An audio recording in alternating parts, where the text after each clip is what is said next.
Jay Massey is a full-time real estate investor. He's an entrepreneur. He also teaches people how to find deals, raise capital for real estate investments. Meeting Jay Massey in person, you'd think he's just a regular guy. He's got jeans and a t-shirt on and a pair of sneakers. But he's built up a multi-million-dollar empire. I hope you do have an empty notebook because it's going home filled. Jay gives back so much value that I've never seen. Now, at this moment, when I'm looking at the kitchen, things are going through my head. You want to be friends with him, and he treats you like you're the only person in the room, even though it's for the benefit of everybody. This is how, when you ask yourself, how does Jay do it? This is how. He tells people that they have to take action, and they have to take action now. I took the action, and the results have paid off. What happens when the marketplace understands who we are and how we go out there?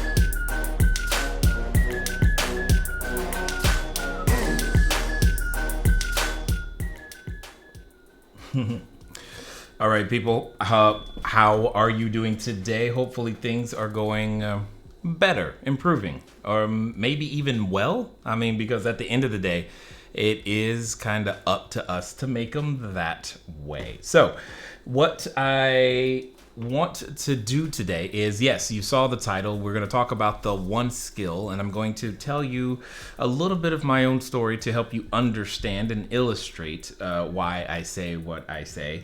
But at the end of the day, there is one skill that I'm reasonably confident that you're being tested on, and the muscle is building, but I don't want you to avoid it. Learning to embrace it will assist you in getting through this particular time. So for those of you who I am meeting for the first time, welcome. My name is Jay. Basically, what I am is the CEO of CashFlowDiary. What we do is we help you become a bigger, better, badder entrepreneur. We like the entire idea of cash flow is our thing.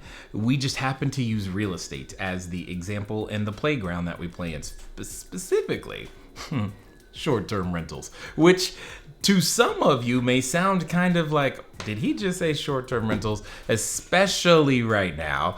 And I am aware that that is a common thought process that's out there. And it's okay. We gotcha. And we'll show you all the way through. So for those of you who are currently practicing short-term rentals, I have got a lot of information that is a lot of information that's going to be coming to you. So if you happen to be watching on, say, YouTube or on Facebook in some way, shape, or form, make sure you follow, make sure you subscribe, do the things on the platform, because there's a lot of information that's coming your way. There's also a lot of confusion that we're going to set straight, because I've heard so many different things about, what's the best model supposedly in this particular time for what it is that we do. And I've seen a lot of people also exiting the business. I've seen all kinds of interesting things happening online. And we're definitely going to be talking about all of that and more in the coming days. Now, those of you who are here for the first time, you are probably noticing that there is a number on the bottom of the screen. That number is for you to call in. If you have a question, feel free to dial 417-344-2274. Specifically as it relates to real estate and business, etc., feel free to dial that number, 417-344-2274. With all of that being said, I see a number of you are saying hello in your own special way. I definitely appreciate that. Hello, LaShawn, Gil, Ernesto, Kevin. And then I also want to talk about a little bit of housekeeping that we need to do. Okay, so as many of you are aware, we have a number of Facebook groups. We also have a Facebook page. Some of you are watching probably on Twitter or Periscope right now, and or YouTube. So Wow. In terms of practicing the very same things that you should be doing right now, one of the things that we are going to be doing is making things more simple, more streamlined, easier to deliver. Because when it's easier to deliver, we can deliver more frequently. What does that look like? What does that mean in this particular case?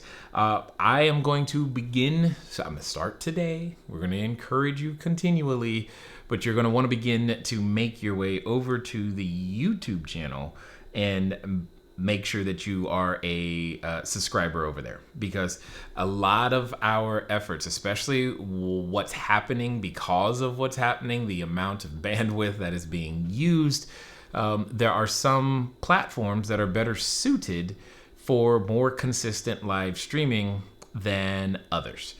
Because of the way that some platforms have had some challenges with comments, for example, it makes it very, very challenging for us to deliver the content that we want to deliver, as well as the interaction and everything else, because of just technology. And I don't want the technology to be the limiting factor. So, and right now there's some very limiting factors that are happening that we are wanting to remove so that we can begin to deliver more content, especially right now, to you. So anyway, you want to get your way over to the YouTube channel. That's youtube.com/CashFlowDiary. So very, very simple there. With all of that being said, let me pull up some of the stuff that's going on in the chat. Danny, yo, Jay, what's up? Okay, you guys are funny to me sometimes, and that one was funny. So I like the way you said that, Danny. I do. I really do. So thank you. I appreciate that. Oops, need to plug this in before it goes away. All right. Yes, thank you, Megan, for typing that in. All right. Some of you right now, you're thinking about this in a completely different way. You're going through the situation with your jobs or finances and all kinds of things at this particular moment in time, and you're wondering, wow, am I going to ever be able to retire, and if so, how? I'm still going to suggest, even though it sounds counterintuitive to you at this particular moment, that you strongly consider using real estate, and specifically short-term rentals, as the way into real estate for you to be able to hit that retirement goal. In fact, what we have for you is a calculator that will tell you exactly how many units you need to go retire. So that's CashFlowDiary.com/how many units. So you can feel free to go over there whenever it's comfortable, clever for you, so that you can make that happen. Because at the end of the day, once you understand the goal or know that there is a goal and see how attainable that goal might actually be for you, I think in general you're going to be happy with that particular result. All right. There was one more thing that, from a housekeeping standpoint, that I needed to go over, but I can't find. There it is. Give me one quick second to make sure that it comes up on the screen right. Whoops, what is that? All right, that's not supposed to be there. 1, 2, 3.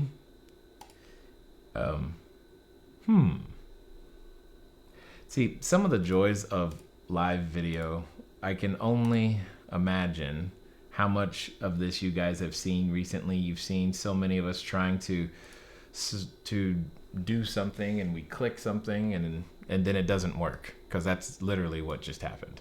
I'm like, why is that not working? Oh, there it is. Found it. Well, at least I think I found it. We'll find out in a second. All right, so one of the things I want to make sure that you guys are aware of, though, is the following. We, coming up in just a few days, we are going to begin talking about things like why short-term rentals, how to find the capital you need to get started with your first short-term rentals, how to get landlords to say yes even now with your short-term rental, and some of the systems that are necessary to build an incredibly profitable short-term rental business. Now, I know that many of you maybe you think you have seen this before. While yes, you may have, the context will be significantly different, dare I say, because of recent events. So because of that, you may want to find yourself over there and figure out how you can participate. So what does that mean in this particular case? You can just get over to Cash. If you can, text masterclass to 38470, or you can go to CashFlowDiary.com/learn live. So for those of you who need that again, one more time, you can text the word masterclass to 38470. And if for some reason you are one of those international individuals who cannot text a code like that, then by all means, go ahead and just go over to cashflowdiary.com/learn live, and that'll get you registered. We start next week. It'll be 4 p.m. Every day next week. And I'm going to do my best to not just tell you the whys of things, but I have in my head, we're going to go day by day, and we're going to get you started. We're going to give you some of the basics of the foundation that you need should you decide to carry it on, so that you can begin to build a different stream, second stream, more resilient stream of income than maybe you are currently experiencing right now. Now, with that being said, some of you are probably wondering, what does he mean by resilient stream of income? Totally understood. What I easily mean is something that can last, that can withstand some damage, some hits, etc., if you will. And that's exactly what is a major benefit of the real estate world.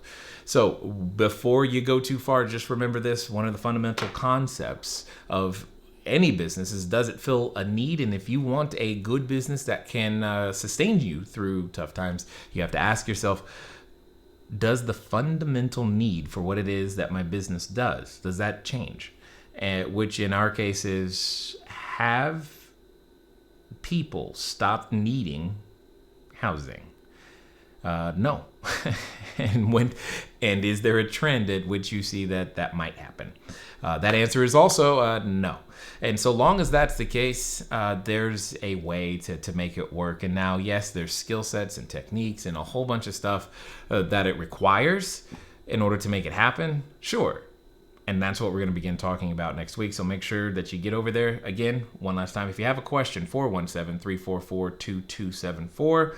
And in the meantime, I want to answer the question, if you will, that I kind of posed in the title. In the title, I said the one skill that is mandatory to survive and thrive through this. This being, whatever you want to call it, for each of us, it's going to mean and become something different. But we'll call it the whole situation around COVID-19 and everything that we are dealing with as it relates to the effects of it and trying to stay safe from it. Or for some of you, maybe you are dealing with someone who has it in some way, shape, or form. And yeah, all of those things. But on the other side of this, we have every reason to believe that it will be gone. We don't know when, we don't know how long, but we do know that we have every reason to believe it'll be gone. We have every reason to believe that life will, quote unquote, go on. But there was something that my daughter said yesterday. Now, mind you, something my daughter said yesterday while we were watching the movie Contagion. Yes, that's right. Dad said, hey, let's watch the movie Contagion. It was great. Anyway, while we were watching the movie, we were near the end. One of the things she said was, hey, you know what, Dad, I can't wait until things go back to normal. And I'm like, honey, that's never going to happen. And she's like, what do you mean? I was like, no, it's not going to happen. Well, everything you know or knew, everything you thought was a certain way is not going to be that way anymore. Now, we don't know what the changes are going to be, but there will be changes. I mean, and then I started throwing out crazy things because she was like, what do you mean? I was like, well, I don't know. You might have to go to school and now wear gloves every time you go. Now, I'm not saying that that's going to happen, but I don't know that it's not, and I don't know that it is. I just know that oftentimes, things like this, what happens is we want what we humans, you, me, I, we want things to go back to the way they were. And that's not going to happen. It can't happen for a number of reasons. But the major reason is you, I, we are all different. We're different because the experience that we're having right now, there's no way to go back and pretend like what has been happening didn't happen, because that would be the only way we could ever go back to the way things were. We will always and forever be in the know or in memory of things like this. This is one of those events that's going to, well, and has affected every person on the planet living right now, right? And it's okay. My point in saying all of this is that there can be attached to that a sense of, I'll call it loss.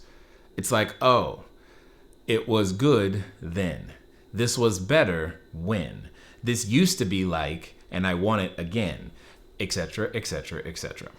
And we can get stuck there. We can get focused on that. And that could also be a very dangerous place to be, especially for those of you who are desiring to, I guess, build a stronger, more residual, stronger, more resilient stream of income that can sustain you, or at least give you a fighting chance. Because there are very simple concepts that sometimes we're just not taught. For example, the concept of a single point of failure. I know it's popular to say, ooh, I'm working on multiple streams of income. I got that. I hear you. Love it. And I prefer we think about single points of failure. Here's why. Because if we stay focused on single points of failure, we can attack those and do something about it. Because just think about it. For many people right now, maybe you were one of them, we'll say before all this began, you maybe believed you were in a position that was relatively safe. You know, you did not have necessarily the fear or the anxiety that you have experienced because your source of income went away. In fact, you had a source of income, and you may not have realized how fragile that source of income actually is. And now you do. Well, with that, I would offer a different perspective than what you may have seen in the news or heard from a friend recently. I would say that because you are alive and able to watch this and haven't gotten mad and thrown your phone in the river yet, because of something I said or something you've heard, because of that, you have agency, you have a chance, you have a choice, you have and possess the ability to do something about it.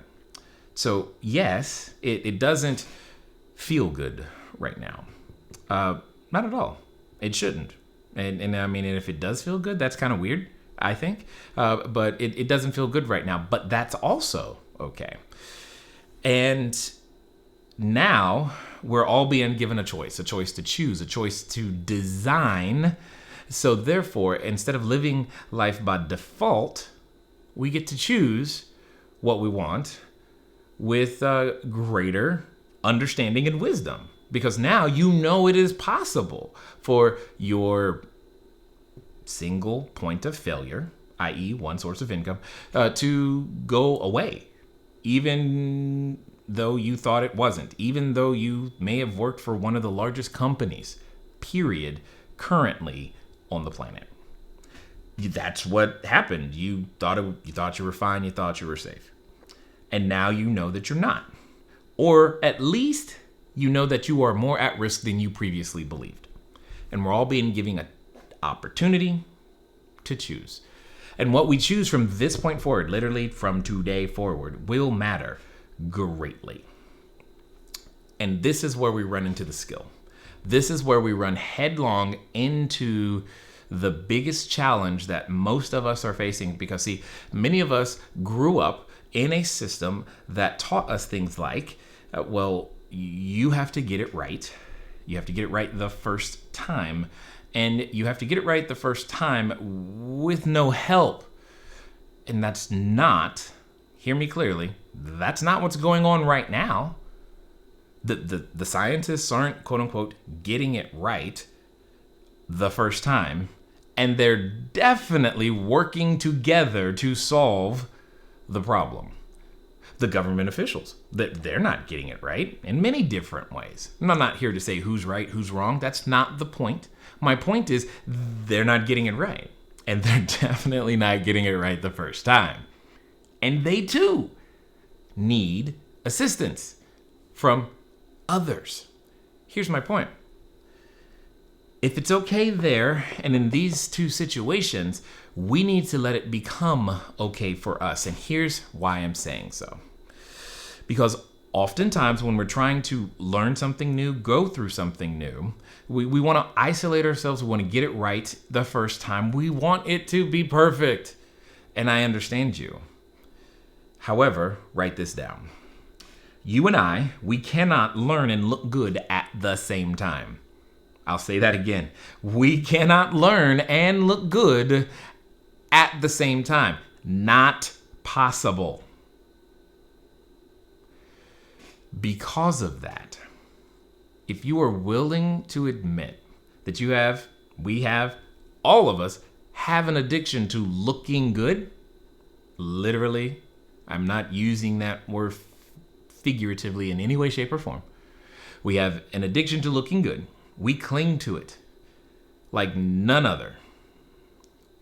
One of the greatest gifts that I see, that all of us have been given, is the opportunity to reinvent yourself completely, which should begin to allow you, maybe for the first time in your life, to practice a skill you once knew very well. What is that skill? The skill is failure. You knew how to fail. And society, school, parents, somebody trained it out of you. Trained it out of all of us.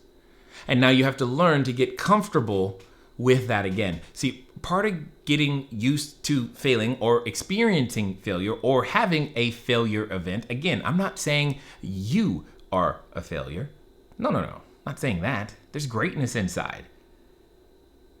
This event, if you will, for some, can feel like a failure. Like it's not my fault. It's that darn disease. It's that darn virus. It's this, it's that.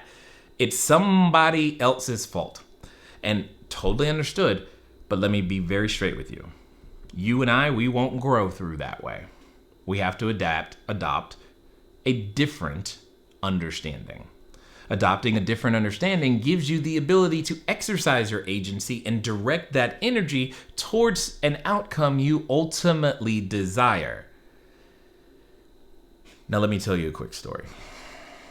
A little while ago, maybe a long while ago, depending on how you look at it, when my wife and I, when we were first getting started in business and everything, what happened is that when she's pregnant, she has that condition where she cannot eat or drink. And I had a punctured lung, and I was born with asthma, which meant because I had a punctured lung at the time, I could not walk and talk simultaneously without fainting. She can't eat or drink. We were squatting in bank-owned property. We were selling personal possessions on eBay. We were going to your garage sales, picking up the stuff that you thought was junk, putting it on eBay, reselling it, trying to make ends meet.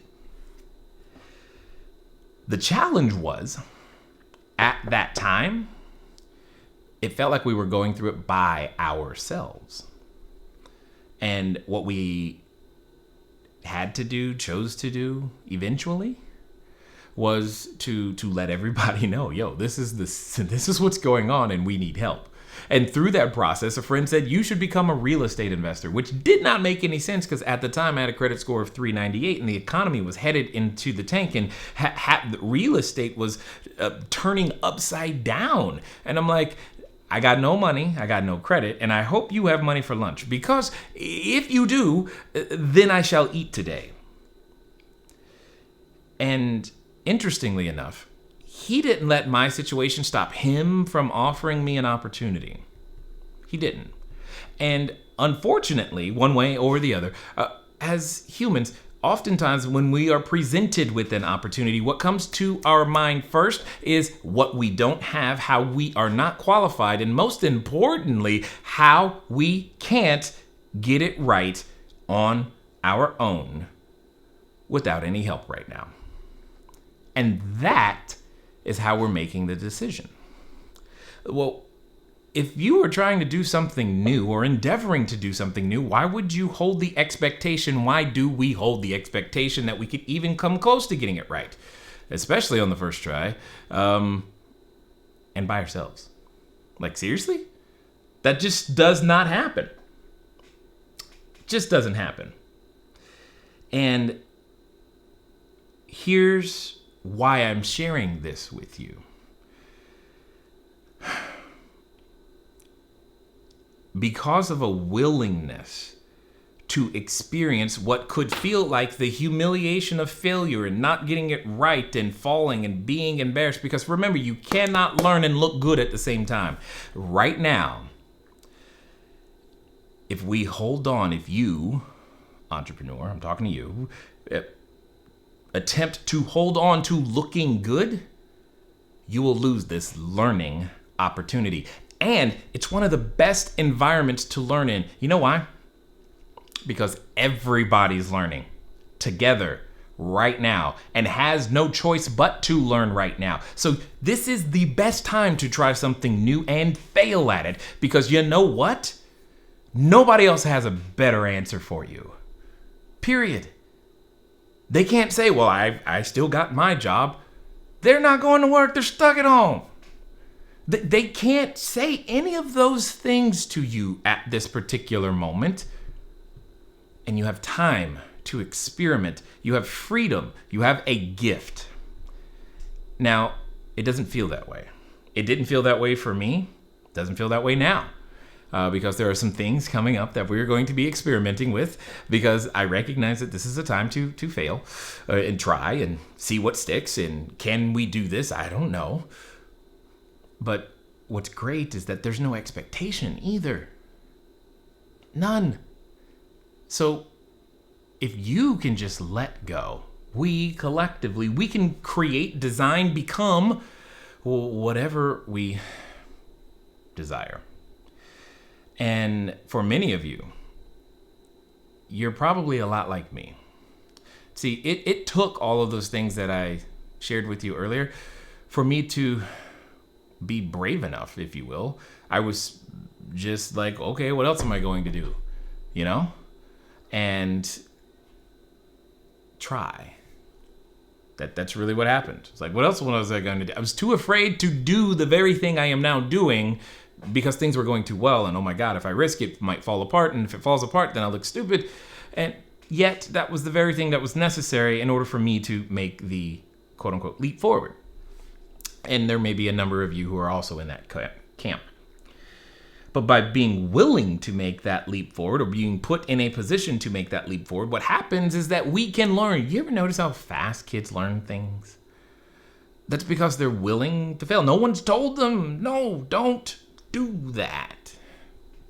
In fact, there are some activities like learning to walk that are necessary. That's an activity for daily living. It's necessary. Therefore, remember how many times you failed on the way to walk?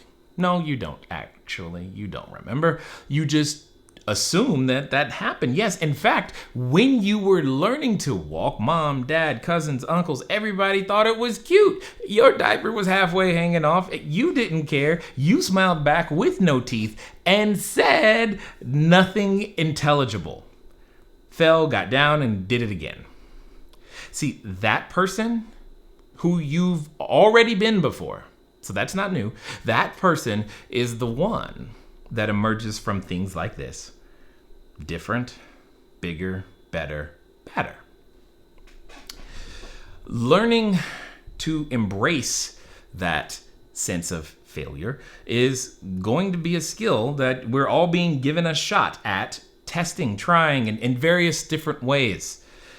Feeling the fear and moving forward anyway. And there are certain patterns that all of us have developed relative to the emotions that we feel. And that, more than anything, is probably what most of us are responding to right now.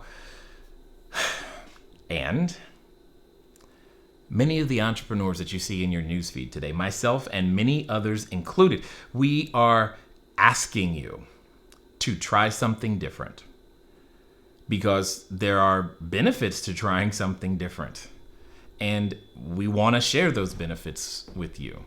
And we do our best to be the best example of what those benefits are in most cases. And at the end of the day, we're still not perfect. We're still going to fail.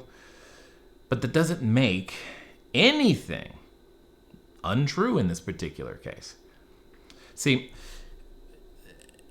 I believe very strongly that this is only going to be a season. I don't know how long the season's going to last, but it is a season. And it's a season, yes, of loss, but it is also a season of opportunity. And because it's a season of opportunity, what I would encourage is that we begin, well, just by learning and by practicing failure.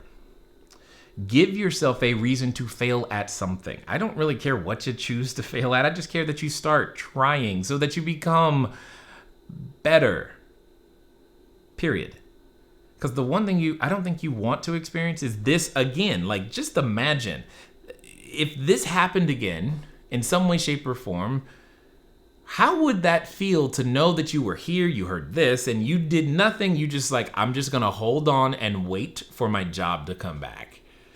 Because once that happens, it can go right back to the way things were.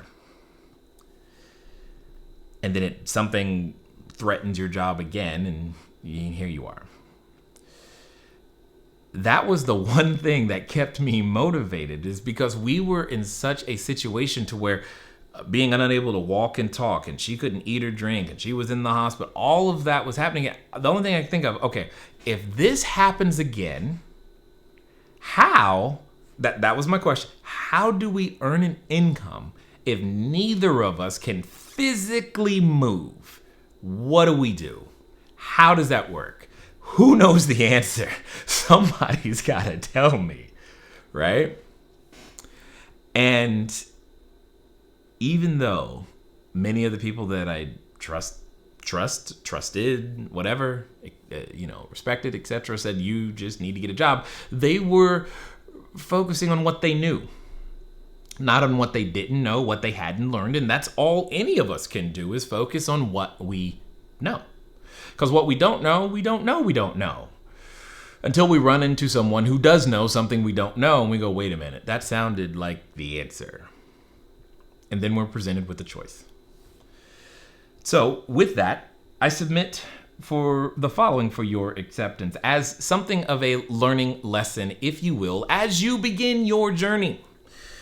The journey that I'm referring to is the journey of becoming, right? Becoming ultimately a person of significance, but there's actually 8 steps to that process, right? And what I want to give you is something that could hopefully build your confidence at taking a risk. See, for some, like those that are students here with CashFlowDiary, I am watching them take risk. Yes, right now. They're still signing leases to start a short-term rental, which may sound like that's foolish. Okay, that is an opinion for sure, but don't you want to at least know why or how or what the plan is? What if that's the answer you've been after? But my point is, education does serve a purpose, and it trains you and I to recognize opportunity. The challenge is that most of us have only been trained to recognize one type of opportunity, spelled J-O-B. And because of that, that's all we can see until you begin to learn different things. And those who endeavor to learn something different often see things differently. We've all been given a gift to learn and to try and to experiment with things that we have been afraid to either say or do or commit to, because I know for me, I can't stand disappointing people. That's like a big thing. If I think I'm going to disappoint people, especially if they begin to depend on me, I'm probably not going to try all the time. I just may not, because it's like, it's okay. I'm good for now until I get upset with myself and I want to grow a little bit more, and I'm just like, that's it, and move forward. So with that being said, I've been doing some more thinking, which I think is great.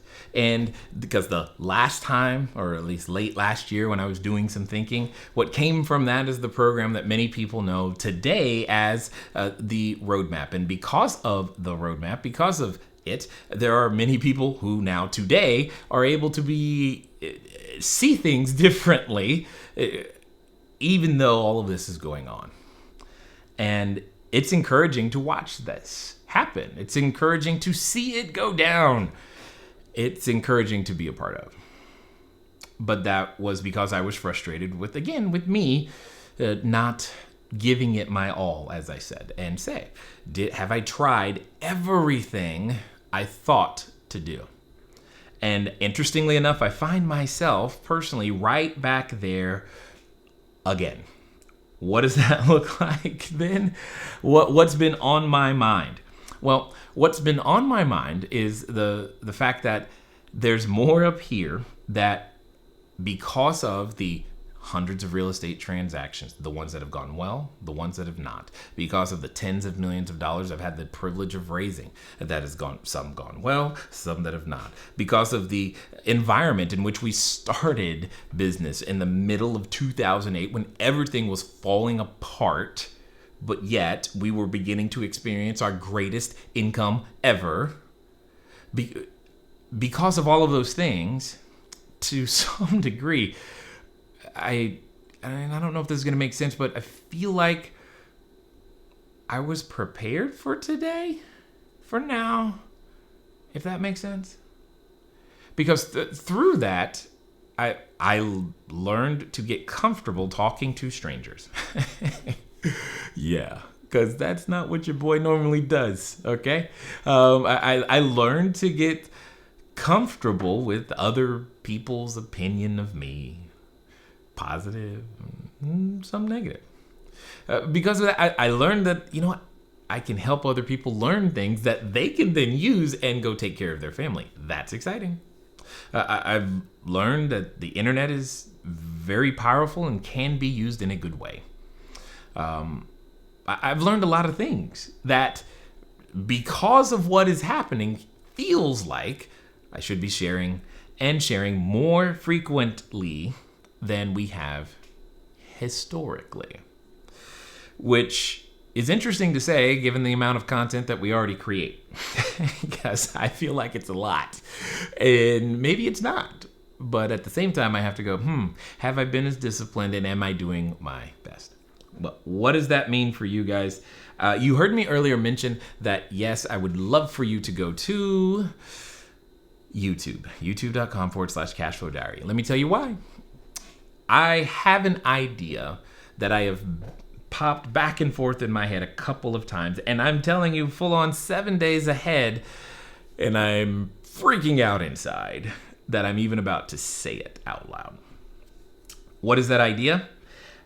It, to me, sounds virtually like I can't even imagine that we could pull this off, but we're going to try. How about that? We're going to begin, and we're just going to take it one day at a time. And in the month of April, we will be producing a live stream or video every day. Yeah. that live stream or video will become for you the basic skill sets, the basic understandings, the basic mindset, the basic what you need now so that you can begin to build you and your business. And there's a lot. It would actually take that much time in order to be able to execute it. And again, I don't know that I can, but I also know that if I never said something out loud, it would never get done and I would never find out. And because I've heard it said that the richest place on the planet is the graveyard, right? Full of untapped potential, lots of a gold mine of ideas and things that just never happened that could have been. And I can't stomach the idea of meeting the person I could have been if I just would have tried. Even if I try this and completely fail after 7 days or something, I don't know. Even if that happens, well, I will at least have record that we got comfortable with failure. It sounds to me like a monumental task. Maybe some of you are actually people who produce a video a day already. And to you, you're like, oh, this is going to be great. You know, that's no big deal. I don't know. I know I've never done it. I know it fills me with trepidation as well as excitement because somebody somewhere on the planet, because of this information, will be able to make a different decision for their life while they have time to watch it. And that gets me excited because I've had the privilege now of serving tens of thousands of entrepreneurs all across the globe who are consistently and constantly changing their life, which makes it hard for me to deny that there's something of value that I have to share, right? So we'll be covering lots of topics, all right? In fact, for those of you who don't like math, I'm going to get you to like math because math equals money. And once you understand those two things, okay, and how math equals money, I think you'll like math a whole lot more, right? But at the end of the day, my goal is to serve, to help in any way that we possibly can. Now, this is in addition to everything else that we're doing, because earlier on this particular stream, you heard me mention that next week we are going live. This is true. And we will be teaching very specifically, though, around the whole short-term rental world and making sure those of you who are ready to begin to put money in your pocket that you can indeed do so. Because that's what, ultimately, that's where the proof, that's where the pudding is. And proof and pudding is. That did not come out right, but that's okay. And at the end of the day, what gets me excited is knowing that somewhere, somehow, someone is going to be able to benefit from all of this. Got it. Oh, this is interesting. I see someone has called in, so what I'm going to do is I'm going to finish what I'm going to say. I'm going to take this call, and then I will make sure that everyone knows exactly, what they need to do in order to encourage me along, because I guess that's what I'm asking for, guys.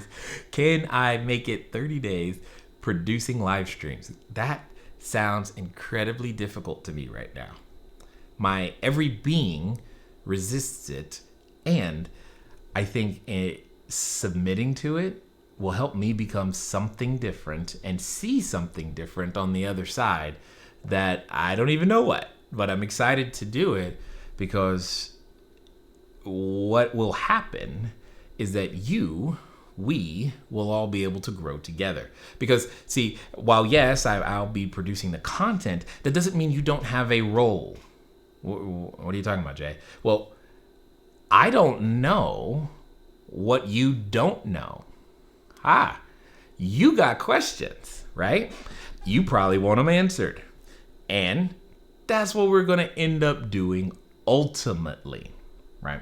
So I know this is the first time I'm announcing this and I'm letting you know and blah, blah, blah, blah, blah. So whatever those are, we're going to begin to collect these questions now, okay?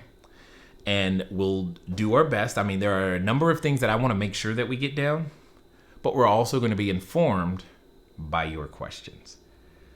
So those questions, we will do our best to integrate them into, weave it all out and plan it and make it happen. But what I want to share with you is I want you to understand that the reason we're answering those questions is so that you can become a business owner of some kind. Period.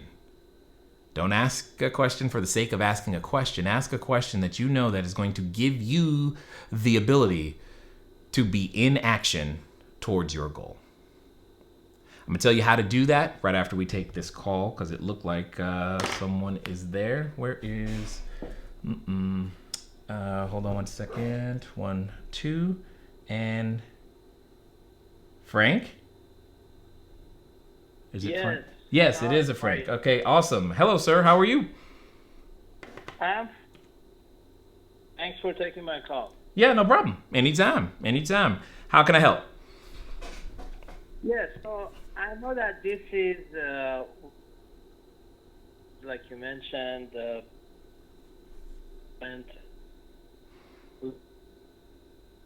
that is our based on. Okay, hold on one second. I'm not hearing all the words. Say that again. Okay. Just based on where we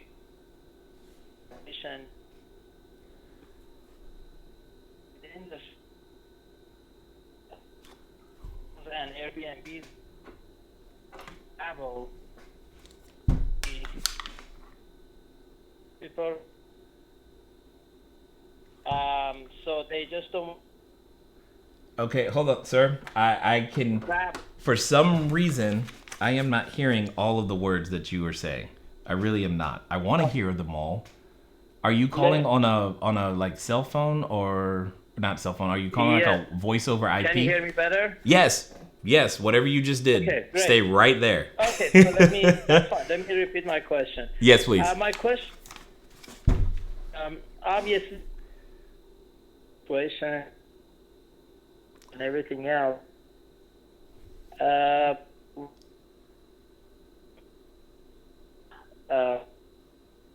And Airbnb, the card. I don't know what. In fact, most travel be from more. So, what is your risk?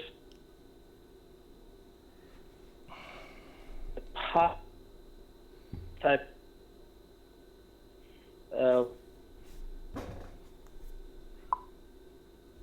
Okay.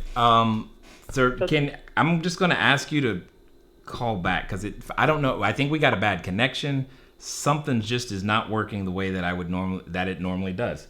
Because it starts and then it cuts, and I kind of think I know what you're asking, but I'm not 100% on that. Let me make sure that your number comes out. Okay, we're jotting down your number so that we don't screen you out. But if you can try to call back, I want to answer your question. I literally just keep getting bits and pieces of whatever you're saying. Okay. Okay. Please call back. All right. I wrote it. You can't. You wrote it Reading the comment.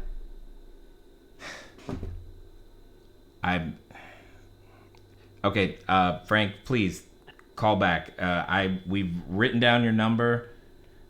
I want to make sure that you get back through before we're done. And I've got 2 other people. I'm gonna go to them. If they're having the same problem, then I know it's me, right? Okay, but let me get these others right now. All right.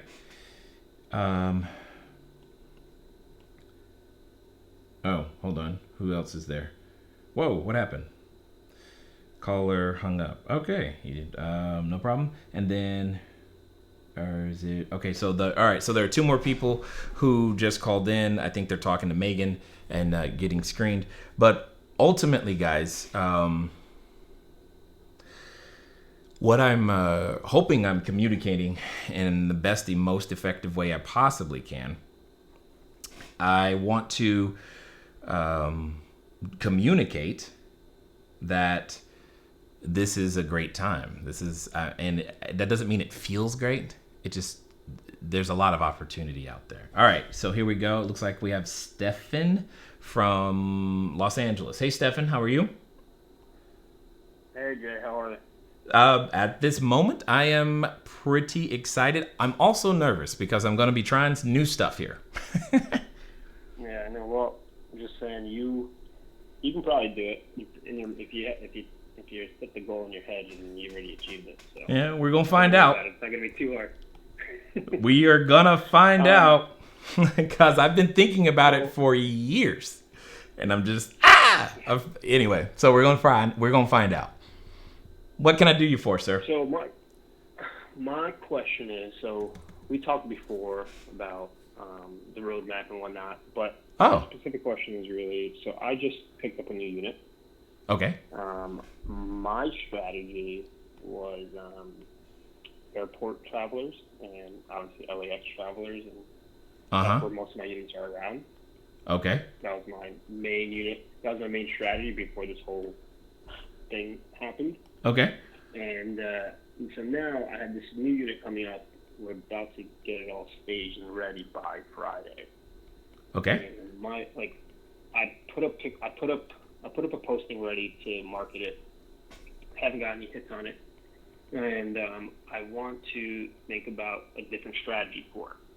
So I don't think I'm gonna keep it on Airbnb, but I want to target another audience, or maybe target hospitals and hotels. I kind of listened in a little bit to your talk yesterday on that strategy.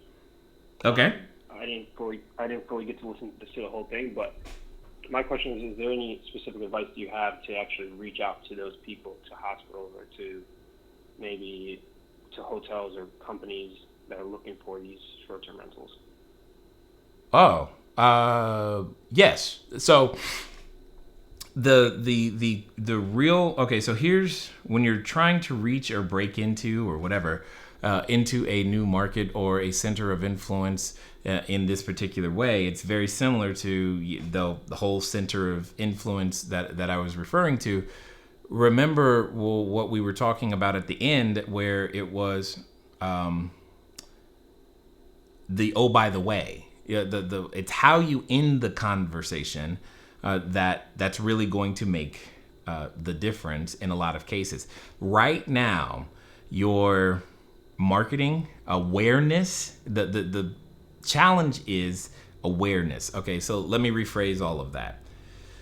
For those of you wondering, why on earth are we still talking about short-term rentals? Isn't that dead? The answer is no, because housing, period. You need it. And what has happened, okay, so here's what has happened. What has happened is that the individuals who were our primary users, and depending on who you were serving, the person, the need for housing has not changed. It is still present. What has changed is that the person who needs the housing doesn't have your number. And so now what Stefan has to do is to get his number, if you will, in front of the individual or individuals, and most importantly, an individual who has influence over individuals, that would be even better, to that person. So what I would be doing if I were you is, and what we have done collectively, especially on our team here, is we have gone to the hotels of the world. For example, here's a very simple idea. Many of the hotels are closing. So most people, though, because the hotels have done a good job of making other people aware that they exist, most people, however, are still going to the hotel to look for a place to stay. But if the hotel is closed and turning people away, but yet is on a skeleton crew of staff, one of the things that you can do, and one of the best strategies for any small business, is there are likely people who another business tells no to, but are perfect for you. So the person that the business sees no value in, the customer that they are choosing to not serve, could easily be the customer you want to serve. So because around the airports, there's usually a number of hotels. One of the things that I would be doing if I were you, and I still wanted to play this game, I would make sure that the hotels had my number so that those workers, because I promise you, a worker who is working at one of those hotels, yes, it's still a skeleton crew, a worker who is working there feels guilty every time they tell someone, no, we can't have you here. No, there's no more quote unquote room at the inn. It would make them, that person, feel better if they could say, hey, you can't stay here, but call my friend. Does that make sense, Stefan? Yes, and I'm planning to do that strategy. So what I'm planning to do is give these guys calls and just leave my number. Maybe even go there in person and give them my number. My worry is, so what I've been kind of researching that strategy too, is that a lot of these hotels they still have rooms available. Why is that a problem? Let me ask you. And what they're doing is Stefan, doing on their website. Stop. Go on, sorry. I'm gonna stop. Remember, this is patterns. Patterns are coming up already. You said two things, and it was clear to me in your language. You said, this is what I am planning on doing, meaning you have already had the idea, and for whatever reason, you chose to not move and go find out. And then you said, and now, because I've done some more research, wonderful, I appreciate the research, but right now it's time for action. Here's why I'm saying that. Because I don't care how much research you do, how many times you pull up a PowerPoint, Excel sheet, etc., you're never going to know until you go and ask somebody. Because you don't know. There's nothing you're going to tell me that's going to change the fact that until you go out there and actually experiment with it, there's literally nothing you can say. Nothing. Because I know, even if they do have rooms available, guess what? Somebody can't pay it. Somebody doesn't want to pay it for a month or 2 or 3. Someone would prefer to have a kitchen. I know that for a fact. Totally agree with you. And so I guess I'll change my way of saying is I'm going to do it today. I'll reach out today and I'll call these guys. Today by when? Sorry, what? You said you're going to reach out today. I said by when? Probably as soon as I hang up with the phone. Probably? Yeah, no, I will. Thank you.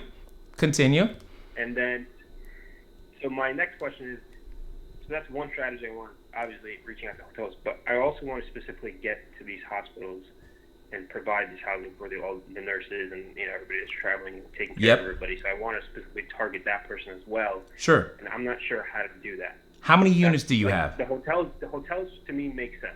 How many units do you have? Receptionists, that's fine. But who at these a lot of these hospitals are still overwhelmed with calls and people. So I don't know the right person to reach out to. How many units do you have? 6. But so I got, and they're all near LAX. But I got pretty lucky with my current guests, so sure. A lot of my guests. You don't have enough units. I have 3 units that are going to be open next week for the whole month. I understand. So here's what I'm trying to communicate to you. You're thinking about your need, not their need. Here's what I mean by that. When I have been talking to the medical professionals that I've been talking to recently, I'm talking to one person, but that one person typically has been a part of a team of a number of people, and all of them have the same need. And all of them would prefer to be as close and near each other as humanly possible. And no one wants to be the first one to, out of that team that has to work together, to go and quote unquote live separately away from the team. Does that make sense? So yes, you need more units. Now, with that being said, I would change the information that you are highlighting. Like, for example, I've got units near Disneyland. Guess what? No one cares about right now. My units they don't care about the word Disneyland. So what you should do is spend some time thinking about the person that you are trying to attract. What are the keywords they care about? Put those in your title and start there. And when will you have that done? I'll have that done after my call with the hotel. Well, probably before that. I'll probably change up my titles and my description a little bit after this call. Excellent. I look forward to seeing that change. No, it's going to happen. All right. Talk to you soon, ma'am. All right. I got an Ellis. Oh, I want the other guy to call back. Well, maybe he's calling from a different number. This could be him, actually. So let's find out.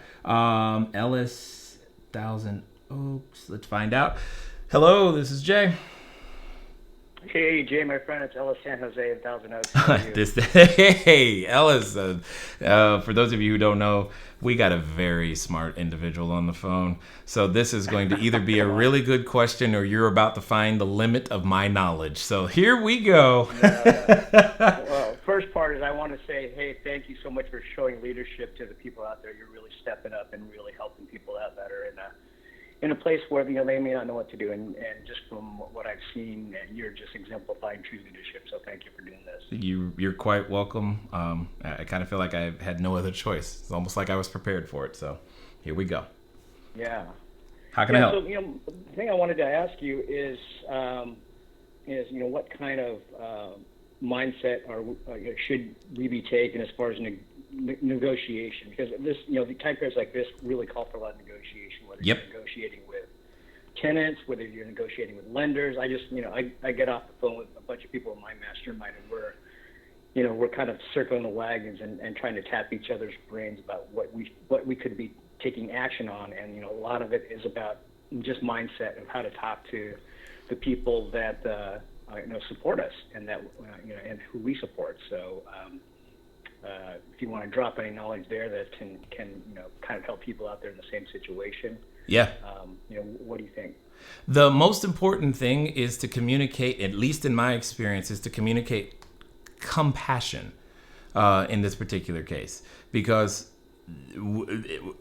while this has always been true, we're just all present to the fact that we don't know what the other person is going through any given day. That's always been true. We're just way more sensitive to it.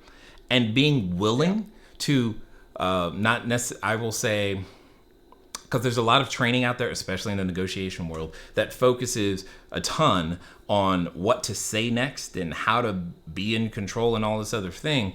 It has never been more important than to appear like a normal human being. Yes, you may sell stuff. Yes, you have an agenda and objective. But at the end of the day, it's never been more important to appear like a normal human being who is there to serve and also has a fundamental rule. Look, I can't serve you unless I sell you something. So I have a lot more questions that I just need to understand. And if you don't mind sharing with me your story, I'll gladly listen and customize a plan that'll work for both of us. And that type of tone, that understanding, that compassion, that listening is what's going to create the winners in terms of negotiations, so to speak. But they won't be winning at the expense of someone else. They'll be winning because they listened, and that person will become one of their best referral agents ever. That's how I got started back in 2008. Is I didn't have any money for marketing, and I had to learn to listen, and I had to learn to ask for referrals intentionally. Referrals are going to be the thing for however long it takes until people have money again and they're willing to spend it on advertising, to be honest. So finding efficient means to cut out the noise and to appear different. And for those of us who have the capacity and ability, like you do, to help people, this is not the time to play, for lack of a better word, chip bully at the poker table. You know what I mean? Yeah. I think you hit it on the head. On the previous call, you talked about shifting the focus on not what's important to me. It's focusing on what's important for the other person. And just to exemplify that, I got a couple of emails from some of my tenants that are saying, "Hey, thank you, Ellis. As of now, we're planning on paying the full month rent for April. We just wanted to reach out to you to let you know that we may have trouble coming up, and if you're offering any sort of accommodations." And I said, "Of course we are. You're very important to us." And that just exemplifies the people that we rent to and how much there's equal respect. Right. Yeah, we know you're going through something, and right. And I've seen a lot of letters out there from other landlords that are, it's all about, hey, I still got to make a mortgage payment. It's like that's completely the wrong attitude to take. Like you said, you want to seem like you want to make sure you're conveying that you're a real human being and it's person to person. Yeah, but that also gives you an opportunity when you hear that in the marketplace. So maybe you're the tenant and you're receiving that type of communication from your landlord. That gives you an opportunity to practice compassion, because now you can go, oh, she's stressed, like really, really stressed. And, and just be able to process that's not an attack on you, your character. It's not even about you right now. That house, that investment, it represents something else, in most cases, that was important to the person. And learning to, wanting to, desiring to connect to that individual at that level first, and then helping them through understanding what it is that you can do it's a very unique situation. And yes, it's not as efficient. It's going to be a longer phone call, but that's kind of what the marketplace is calling for right now, is that longer phone call, because you gotta be a human now. Right. You just have to be. And, now that you brought it up, I'm thinking there might be an opportunity for, especially people in the short-term rental game, of supplying above and beyond, because people don't want to be stressed, saying that they need to, what are they worried about? They don't want to have to worry about food, provisions, things like that. Correct. So there's a way that you can supply that, and it's just kind of ticking off the worry on the top of every person's mind. Maybe they need to, they need to quarantine separately from another family member. Like, I see a lot of medical professionals not wanting to bring any, possible infections home to their children and to their loved ones. Correct. So if you provide something that is kind of full service, hey, we'll have a fully stocked food refrigerator. We'll have a chef come in if you want. We have that service available, so when you come home, you have food on the table or whatever. So and that's kind of acting like a community. Exactly, 100%. You nailed it on the head. And that's what I was saying when I was saying earlier. The need for what we do, it hasn't changed. The only thing that has changed is how the person who has the need doesn't have our number. And what you just said is one of many things that we have now developed and have begun teaching our individuals. Like, look, now it means you have an opportunity for all of these other things that ultimately we had to do anyway, but now the timeline just got moved up. And yeah, you mentioned, nurses and medical professionals who don't want to go back home. Well, that's actually a need, and come stay with us. Period. Yeah. Easy. Yeah. And so there's so much of that. You just got to take the time but you can't do that when you're so wrapped up in, woe is me, this disease is taking away this, that, and the other. And it's why did this have to happen now? I mean, it's happening to everybody. Yeah. But that's also the gift, is that you won't be the only one failing today. Everyone's failing together. You get to fail as a group. It's awesome. Do it. It's easier. Yeah. I like what you said about not being afraid to fail, because that puts you in paralysis. So 100%. That's really important. Start practicing that negotiation, man. Thanks for calling in, dude. Hey, anytime, man. Enjoy your stuff. All right. Thanks, bud. Okay. Who is this? Monica, we're coming to you. And wow, there's a whole bunch of people calling. This is great. Uh-oh, I hit the wrong one. Hold on. Let me go back to, where's Monica? There she is. I hit the wrong one. All right. Yeah. Monica, there you go. Hi. Hey. Okay. How are you? Hi. Hi, good. Hi, Jay. I met you actually once, or I've seen you a couple of times, but I met you when you came to talk with Team Aspire with Brian and Wendy and Irving. Oh, okay. A couple months ago. Yeah. I was doing research that day. I remember it well. Yeah. So I wanted to thank you, for sharing that day too. But my question is, I'm wondering if, since I actually don't have any units right now, okay, and I've been wanting to get started, but my question is if it's possible to get started right now without leaving my house. Without leaving your house. Okay, let me think this through. Yeah, and it's basically for, I mean, the virus, one, and then safety as being like Asian right now.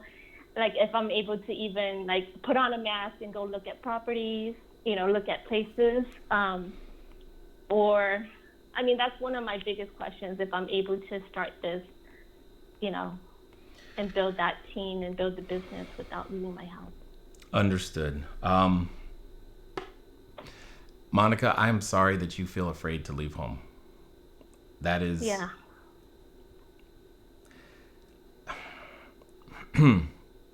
I don't like hearing that, and not be for any other reason than it shouldn't be that way. And I'm sorry that is a reality for specifically for you, because you didn't do anything about it. And yet at the same time, I can also relate to being afraid of walking around, especially certain neighborhoods, due to nothing of my own. And yeah, so, okay, I got it. So here's the thing. Can you do it? Rephrase. Can it be done? The answer is yes. You just won't be the one who does all of the things. Do you hear what happened there? Yeah. That's what has to be the difference right there, is taking the tact of, all right, previously I was planning on doing all of this myself. Remember, the school taught us you got to do it right.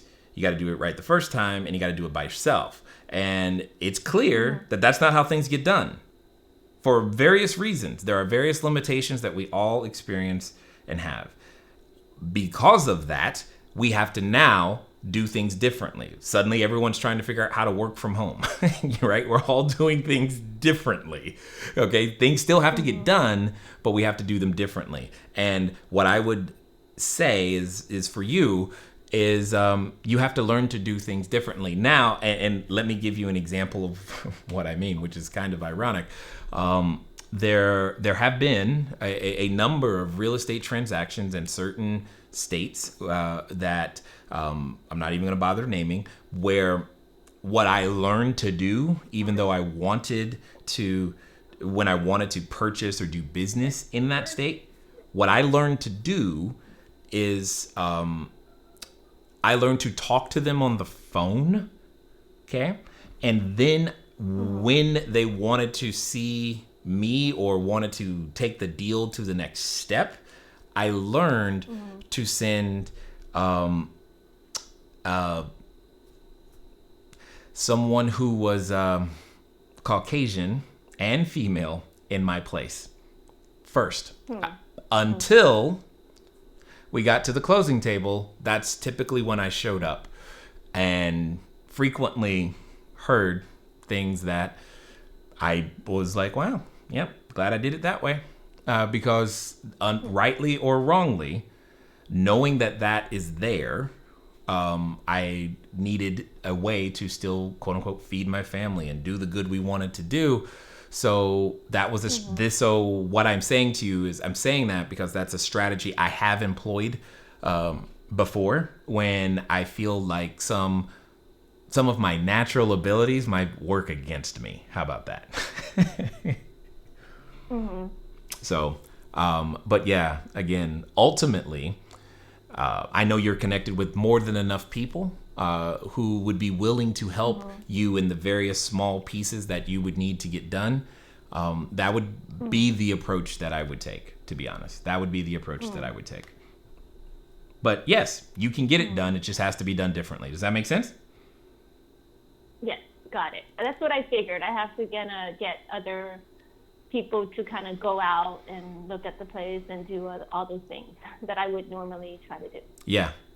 And this is where the internet, things like FaceTime or Zoom, is going to be very, very helpful for you, because while you're not physically present, you can be digitally there. Make sense? Yep. Okay. All right. Yep. Cool. Got it. No problem. Thank you. I enjoy it. Mike in Texas. Excellent. How's Texas, Mike? So that's the one up. Huh? I caught him off guard. I love it. I said, how's Texas? You say how aggressive? How is Texas? How is Texas? Texas is too. Oh, the money here. You want to eat, you come here. It's construction at a hall. I'm gonna be honest with you. Texas is a Republican state, but they building this state on blood money. They paying these Mexicans little or nothing to build all this money. That's why they don't want no unions down here. Because they building bridges, highways, everything. Construction is all high. But they don't want to pay no Mexicans no money. They work 12, 14-hour shifts, but they ain't doing that. The brothers are driving a cement truck, and the Mexicans are doing laying the concrete down there and doing laying it down and spreading it out. And they ain't paying them nothing. But they building the state up. There's construction at all high. So how can I help you, sir? I'm trying to get an investor to come in along with me because there's so much money out here. It's pathetic. Come out there and do. I had a couple of deals. Hold on. You said you're trying to get someone to do what? I'm looking for an investor to come in with me and buy some of the stuff that I have that I get hold of. Like I was just explaining to her, I was doing a deal with one of these sellers. He had a apartment. He had land. He was selling the land for 2.5. Mm-hmm. I rented. It was new construction. He had the plans. It was a cookie crunch job. He had the plans, the blueprints, everything was already done. So I'm buying it for 2.5. So I told him, well, okay, I'll buy it for 2.2, but I buy it for 2.55. You give me $300,000 back to help with the close. He agreed to that. I got it appraised out. I paid $20,000 for appraisal because it was building 28 houses. I got it appraised out at 28 appraisal and got it appraised out. So I said, but being that after I got it appraised out to 2.7. So we took about 2.5 months to close. But before we got ready to get it closed, he was supposed to be paying me $300,000 at the table, but the contract expired. And once he seen the 2.75, he got greedy and said, "Oh, I want another $200,000." I said, "Well, I'll give you the $200,000 when we get into the build out, and I'll get the build out money. But let's close on the 2.7 now, and then keep the ball rolling." He didn't want to do that. He wanted all his money at the top. So that would kill the deal. Otherwise, we could have closed at that because the deal was good, and I was going to make a nice commission on the back end, and then after the construction got there, I was going to make another couple of million on that end. But because he was greedy, we couldn't get the deal done, and he didn't want to. He reneged on the deal because he seen the number. The totally understood. 2.2. So how can I help you? Well, yeah, but like I said, let me tell you something. I started this whole deal because people don't understand. You ain't got to put all that money down for no close. I put $1,000 down just for the earnest money. Understood. I put $20,000 on the appraisal. But here's what I need to know. Put all that money. What I want to know is how can I help you? What is your question? I'm looking for investors to come in with me because I got more deals. Like I'm just now working with a lady right now that owns 20 houses. So what is it that you need? What is it that you're asking me that I could provide to you that could help you with your goal? I need an investor to come in on my side and help me take on some of these deals because for some reason. Totally understood. So let me ask you this. Let me ask you differently. Let's assume that I'm in a position to help you. I'm clear on what you need, but what are you missing other than a person who's willing to do business with you? I'm missing an investor to come in with me, sit down with me, I can go over the numbers, and if they come in and want JD with me or partner with me when we close. So what are you asking me to? Money at the table. Understood. Go on and do other deals. So what are you asking me to help you do? It's booming. No problem. What are you asking me to help you do right now? Are you asking me to help you find someone? I just need a clear understanding of what it is that I could help you. I asked for a JV partner to come in and help me and partner with me and close some of these deals. Totally understood. And I can make both of us very rich because I don't do houses. I do commercial deals because totally understood. So what can I provide? Do you need direction on how to find an investor? What is it that you are hoping? Yeah, I need direction on how to find an investor when to come in with me, unless you want to come in on yourself. I've been following you for a long time. I appreciate that. To make things happen. That's good. I do. And I like to see a brother out there making it happen. People don't want to take a chance. Scared money don't make money, and I ain't scared to make money. Totally understood. So here's where I'm coming from, Mike. When it comes down to being able to attract capital, here are a couple of things that I have learned. Is when the deal is good, the capital is always present, and it's not a lack of money, nor is it a lack of investors that I think is in your way at this particular moment. There are only two things that are required.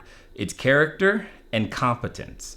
So what I would do is that I have a number of videos actually on YouTube that talk about the process. It's an 8-step process that we use to go out there and attract capital as by demonstrating character and competence. What I would encourage you to do is to go again over to the YouTube channel and begin to look at a number of those videos so that you can put yourself in a position not in which you are chasing, if you will, and looking for money, but money is looking for you. Does that make sense? Yeah, that makes sense. Okay. I look at videos. I look at Rich Dad. I wish that all these different videos of millionaires, how they done it. Sure. If I was able to put a deal together with $1,000 down and $20,000 appraisal and got proof for $11 million deal, and I got all the paperwork to prove that I did get approved for it, but just the seller messed it up, I could do this again. I got another deal on the table. Good. So I'm looking for investors to come along and I heard you. work with me and take it to the next level. Absolutely. I want you to call, you know what a bird dog is, a bird to go out there faster. I can go to bed at 1 o'clock in the morning. At 5 o'clock, I'm back up and I'm on my grind, because that's what I do. Totally so understood. I'm trying to go in. If it's going to happen, when it's going to happen. Totally understood. So here's what we're going to do. Here's what I would love You to... take my number and call me, take my email, and let's get together, and I guarantee you I'll put money in both our pockets. I got a relationship with the title company. I can make some stuff happen. Totally understood. And I believe that you can make stuff happen. But if you've been following me, as you know, you also know that is definitely not the type of... I don't do land deals. But you would know that already. So what I'm going to say is that one of the most important things that you could do right now for yourself, and definitely for your business as a whole, is to go look at those videos, learn what I just said about demonstrating character and competence, and then take some of the next steps. Because until that happens, you may experience a little bit more difficulty in terms of getting this thing done. But I think you can get it done. I look forward to hearing you in the future that you actually made it happen. Is this cool? Yeah, that's cool. I'm going to go look at those videos, but I All understand right. what you're saying, and I'm going to follow your whole footsteps. But believe me, and Sounds good. I have the power of the Lord behind me. I'm going to make it happen, because I that's agree. what I do. Excellent, sir. Have a great day. And if you'd like to be a part, because I'm trying to build an apartment complex. That's my goal. Totally understood. And I'm not far around. So I'm meeting with people who already got this. Got Not it. trying to get it. People already got this. So that's who I build and associate with. And I'm Okay. always stopping people. I'm the kind of person who's not afraid to talk to people. If the president just walked up and his people said, I'll go talk to him, because he's just another individual. You just got to have a conversation with him. Understood. I'm not afraid of that. So, Mike, So you could tell me no. I'm not telling you no. Here's what I am going to tell Why you, though. tell me no? Hey, Mike, here's what I need you to do. I'm going to tell you exactly what's going to help you, because I used to have a very similar challenge that you are expressing. I'm going to encourage you strongly to learn to say less to more people. And then I'm going to ask you to go watch those videos. In the meantime, what I'm going to do right now is I'm going to go talk to Gil and see if I can't help him today, okay? I'll talk to you soon. And Gil, what's going on, man? Hey Jay, how are you doing? This is an interesting time of year, day, life, all that type of stuff. Thanks for calling in. Where are you calling from? I'm calling from Boston, Massachusetts right now, Jay. It's 8 o'clock over there. Let's go. What's going on, man? What's keeping you up at night? Yeah, it's definitely a scary time of the year, and first time I'm actually going through this being a real estate investor. Okay. And thank God I've been following you, and I've been a student of yours for years now. Awesome. Thank you. It's very, very encouraging. I want to thank you. I want to thank Poppy, and for everything that you guys do, for all the videos, all the educations that you guys provide. And I really humbly come before you to thank you and thank Poppy. Your stories are amazing, and I'm very thankful. Yeah. Thank you for listening and for continuing to do so. So don't keep us a secret. Share us with a friend. How it's gonna help? All right. So here's the deal. I was able to find some private investor. Guy that I did some work for before. Okay. He really liked me as a person, my character, my integrity. So I was able to get a high-end property for about $1.4 million in Brookline, Mass, which is also Boston market. And I was able to get that property with, none of my own money. $0 from my own pocket. Sure. And about that, he owned the property at the time. He was motivated to sell, and I said, hey, I'm interested. The value is definitely there. It's a good deal, but I don't have 20% to give you. So he was like, I'll finance the deal. I'll sell you the house, and I'll finance the purchase price and the rehab cost. But the problem, Jay, was that we started out thinking of doing one thing. We started out light. We wanted to rent out to like BU, Boston University students. So we were going to have like a 7-bedroom. So we were just going to kind of lipstick the place and rent it out. But in the end, we decided to go ahead and do a full gut renovation. So our budget was about $200,000. Right now, our budget went up to $450,000 to finish the place and resell the place at the ARV that we're looking for. Our comps brought in $2.5 to $2.3 million. And by the time we're done with this, first phase, we're going to be at $1.8 million, not including realtor commissions. But the thing is, my question is, when this craziness happened in the market, and I don't want to say market crash, but 30% decrease on the market, he got really scared.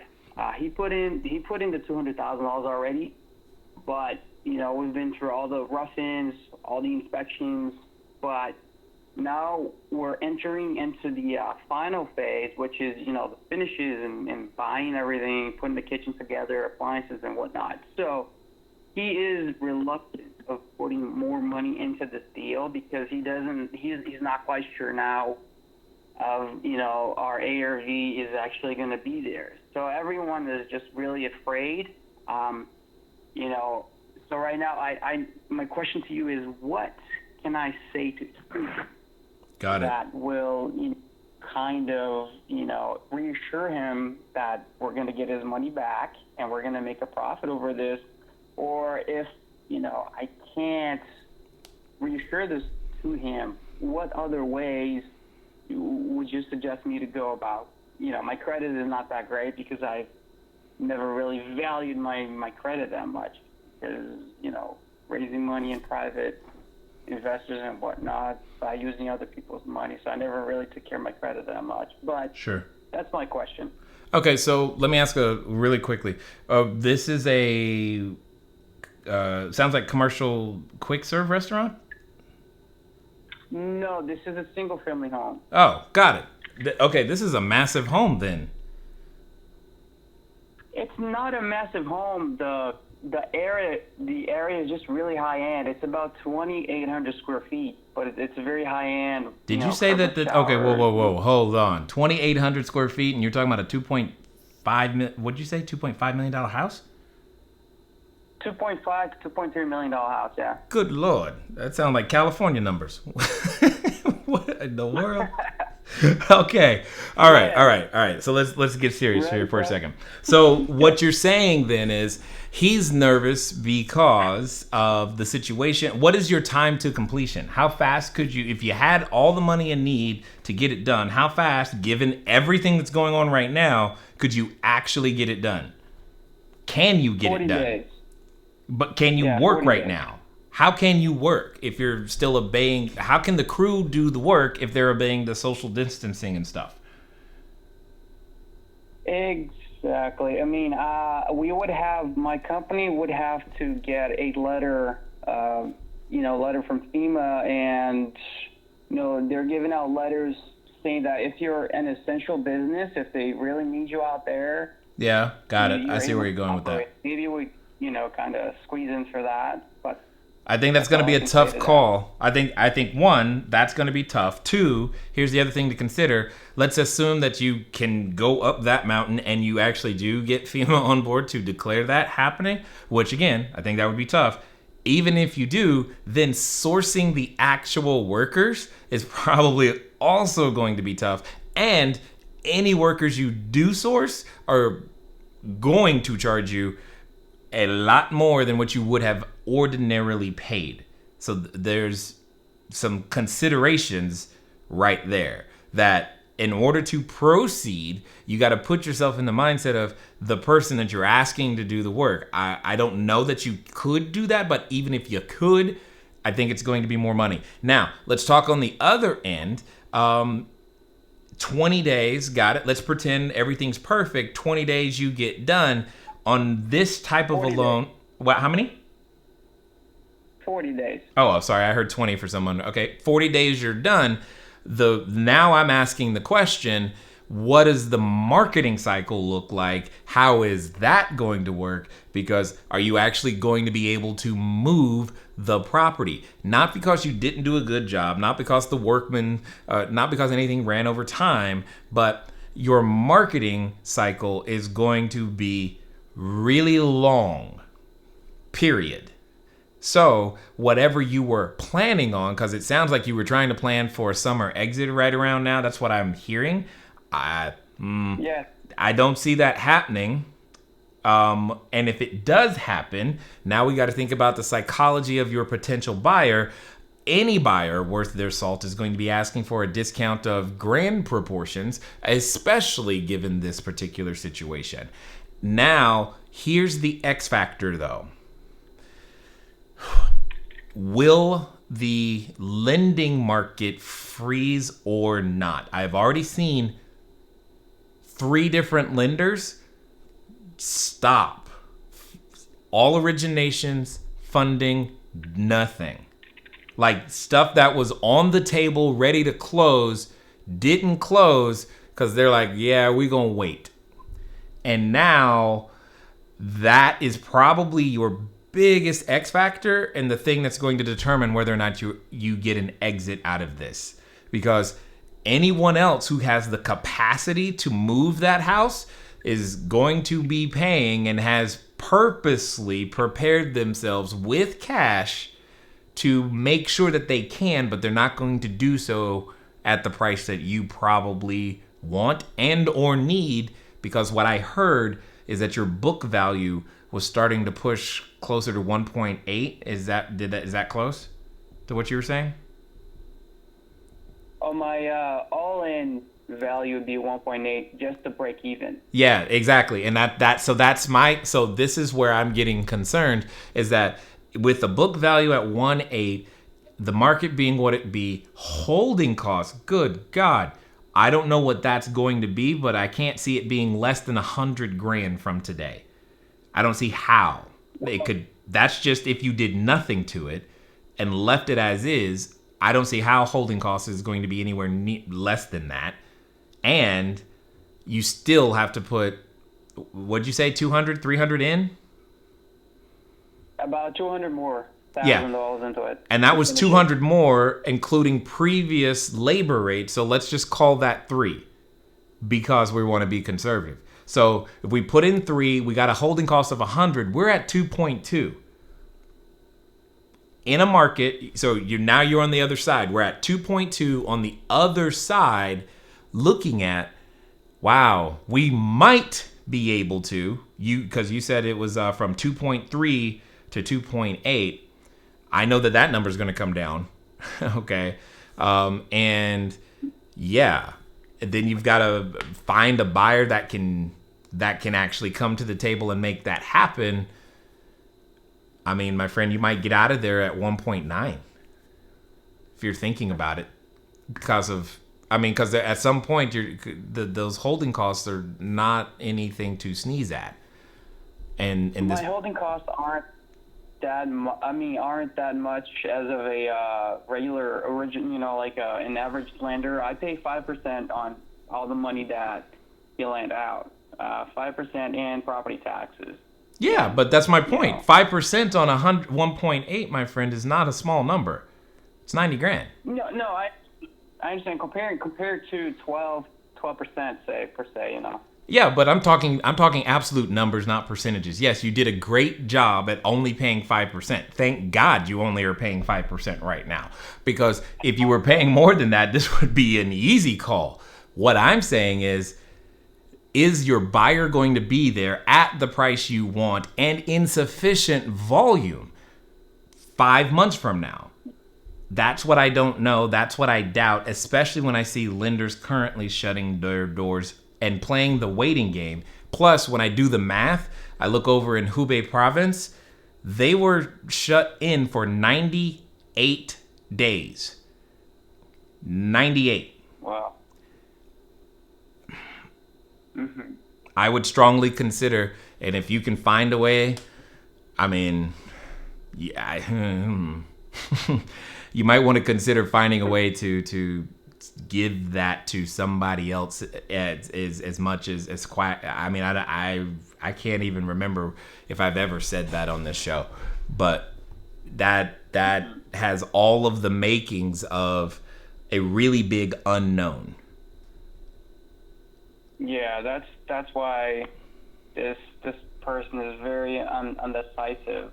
I'm the kind of person that I don't really pay attention a lot to unknowns.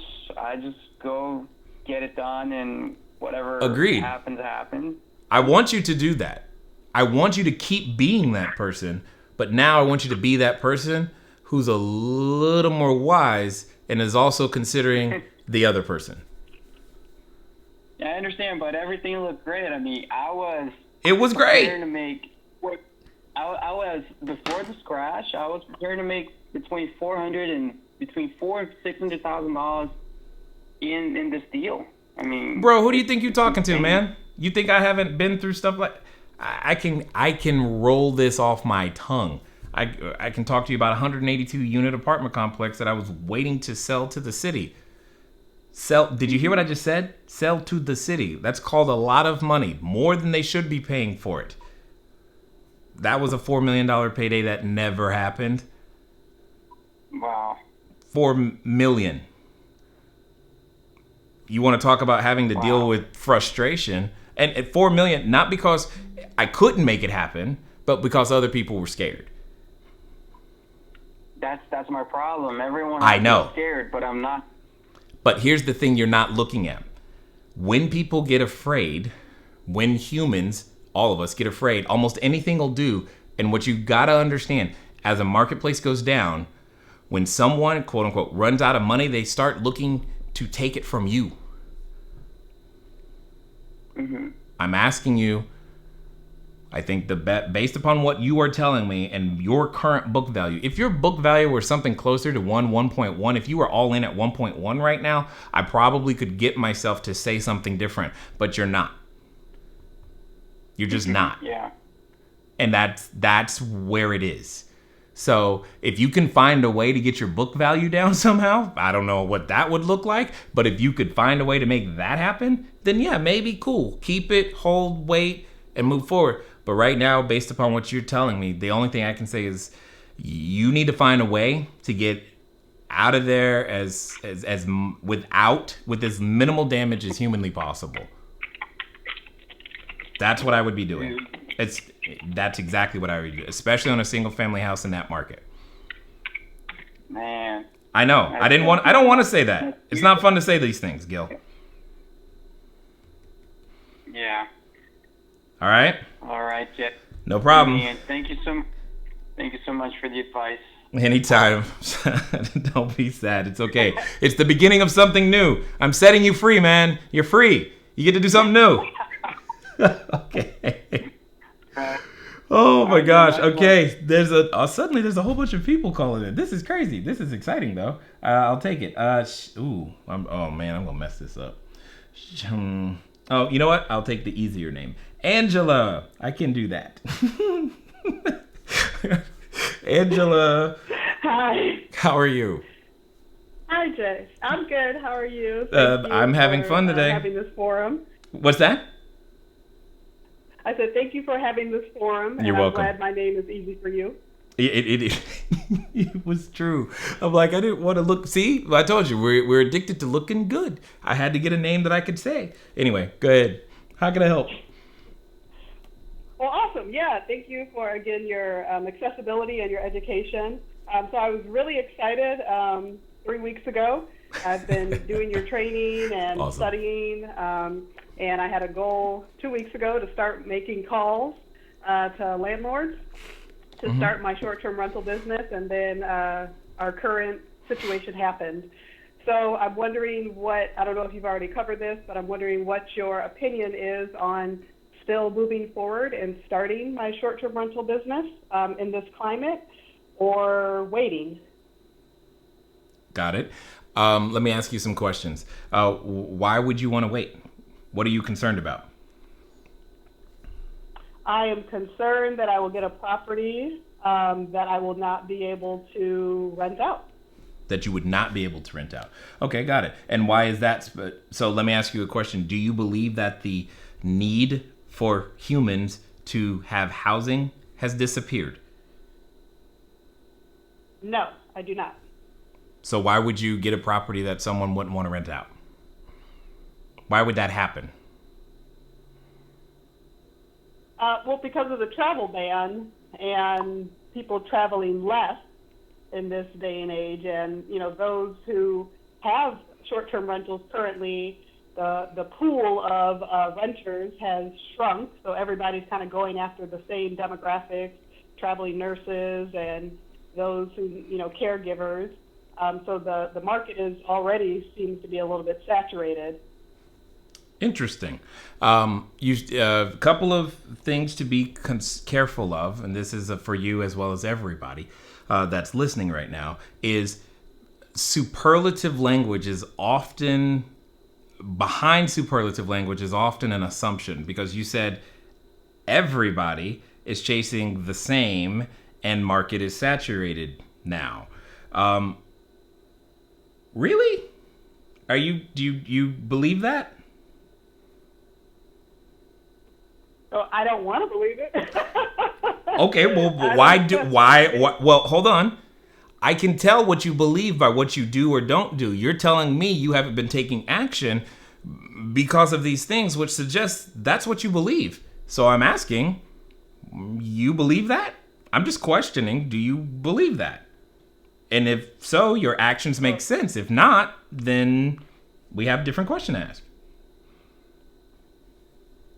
Okay. Well, yeah. I mean, I guess my actions do believe it, but my opinion can be changed. Got it. Which is why I'm asking the question. Totally understood. But I also want to teach the thinking behind it. Now, you said you had been reviewing some of the information that I had gone through. Where are you geographically right now? San Diego. Oh my God, Angela. Okay. All right. Let me ask you this question. Inside, I know I don't know what you've been reviewing, which video, but I do know I go over 45 different use cases for short-term rentals. 45. So just take the number 45, and because you talked about people and travel bans, got it. So yes, there is a customer right there that cannot and does not have access to the location, but and then you said travel nurses. Okay, cool. So now we're done there. So that's 2. What about the other 43? Really good point. Okay, and let me make an even better one for you. If you are if you are in or near San Diego, do you know that you are near 2 military installations? Oh yeah, but probably more, right? And I'm just going to throw this out there. Do you think the military is an essential business? Great point. Great point. And does the military have a lot or a little people? A lot of people or a little bit of people? A lot. A lot. And if I you hear were near one Okay, of the... This is good. This is what I needed. And if I understand, I'm sure other people are enjoying too. But let me ask you this: wouldn't it also be nice if you could just happen to be near a popular military base? Right. That would be very convenient for you, wouldn't it? It would. It would. It would. Okay. And okay, cool. So now let's take that one off the table. We still have 42 more. Do you understand where I'm coming from? What you are witnessing. So here's what you are witnessing, and I'll explain this for you as well as for everyone else. Yes, you're watching a lot. I've said this before, I say it again. There are a number of people who were practicing the whole rental arbitrage, short-term rental thing, and they were hobbyists. I said before, and I say it again, before, you just had to be present. You did not have to be good. Now, you have to be good in order to be present.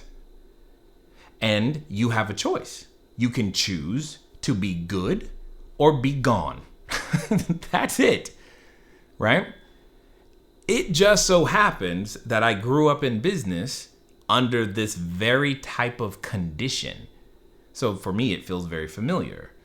And I didn't have access to advertising and the internet and all of the advantages that were here or that were provided in the way that they are today. And this isn't to say that the marketplaces like Airbnb, Booking.com, HomeAway, Flipkey, Wimdu, etc., and more aren't valuable now in this climate. Because in the same way that we are pivoting, guess what they're doing? The same thing. Some of them, 1 of them, 10 of them, they're going to find a way to also stay in business, which means they're going to go learn to find other customers that they previously were not in front of. They're going to do that too. Now, we're not going to wait for them because we don't have to. But my point is, those who choose to become good on the other side of this thing, they're going to be in a very good position. And in fact, such a good position, they're going to be called lucky.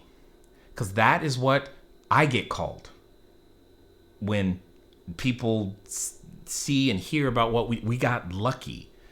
Like, I don't know what part of my wife almost dying and me not being able to walk and talk simultaneously and squatting in bank-owned property is lucky. I ain't got a clue. But, all right, if you say so.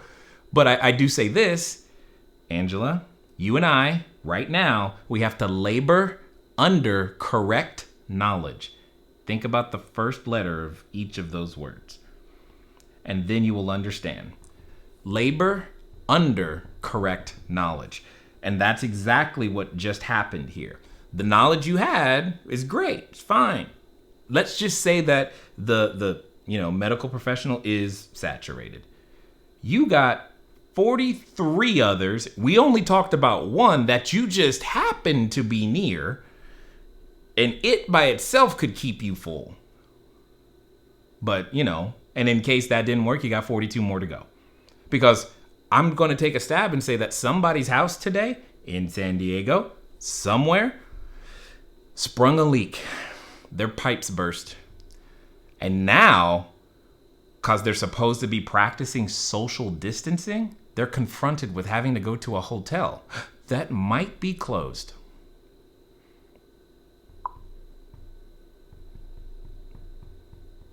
I'm nodding my head seriously.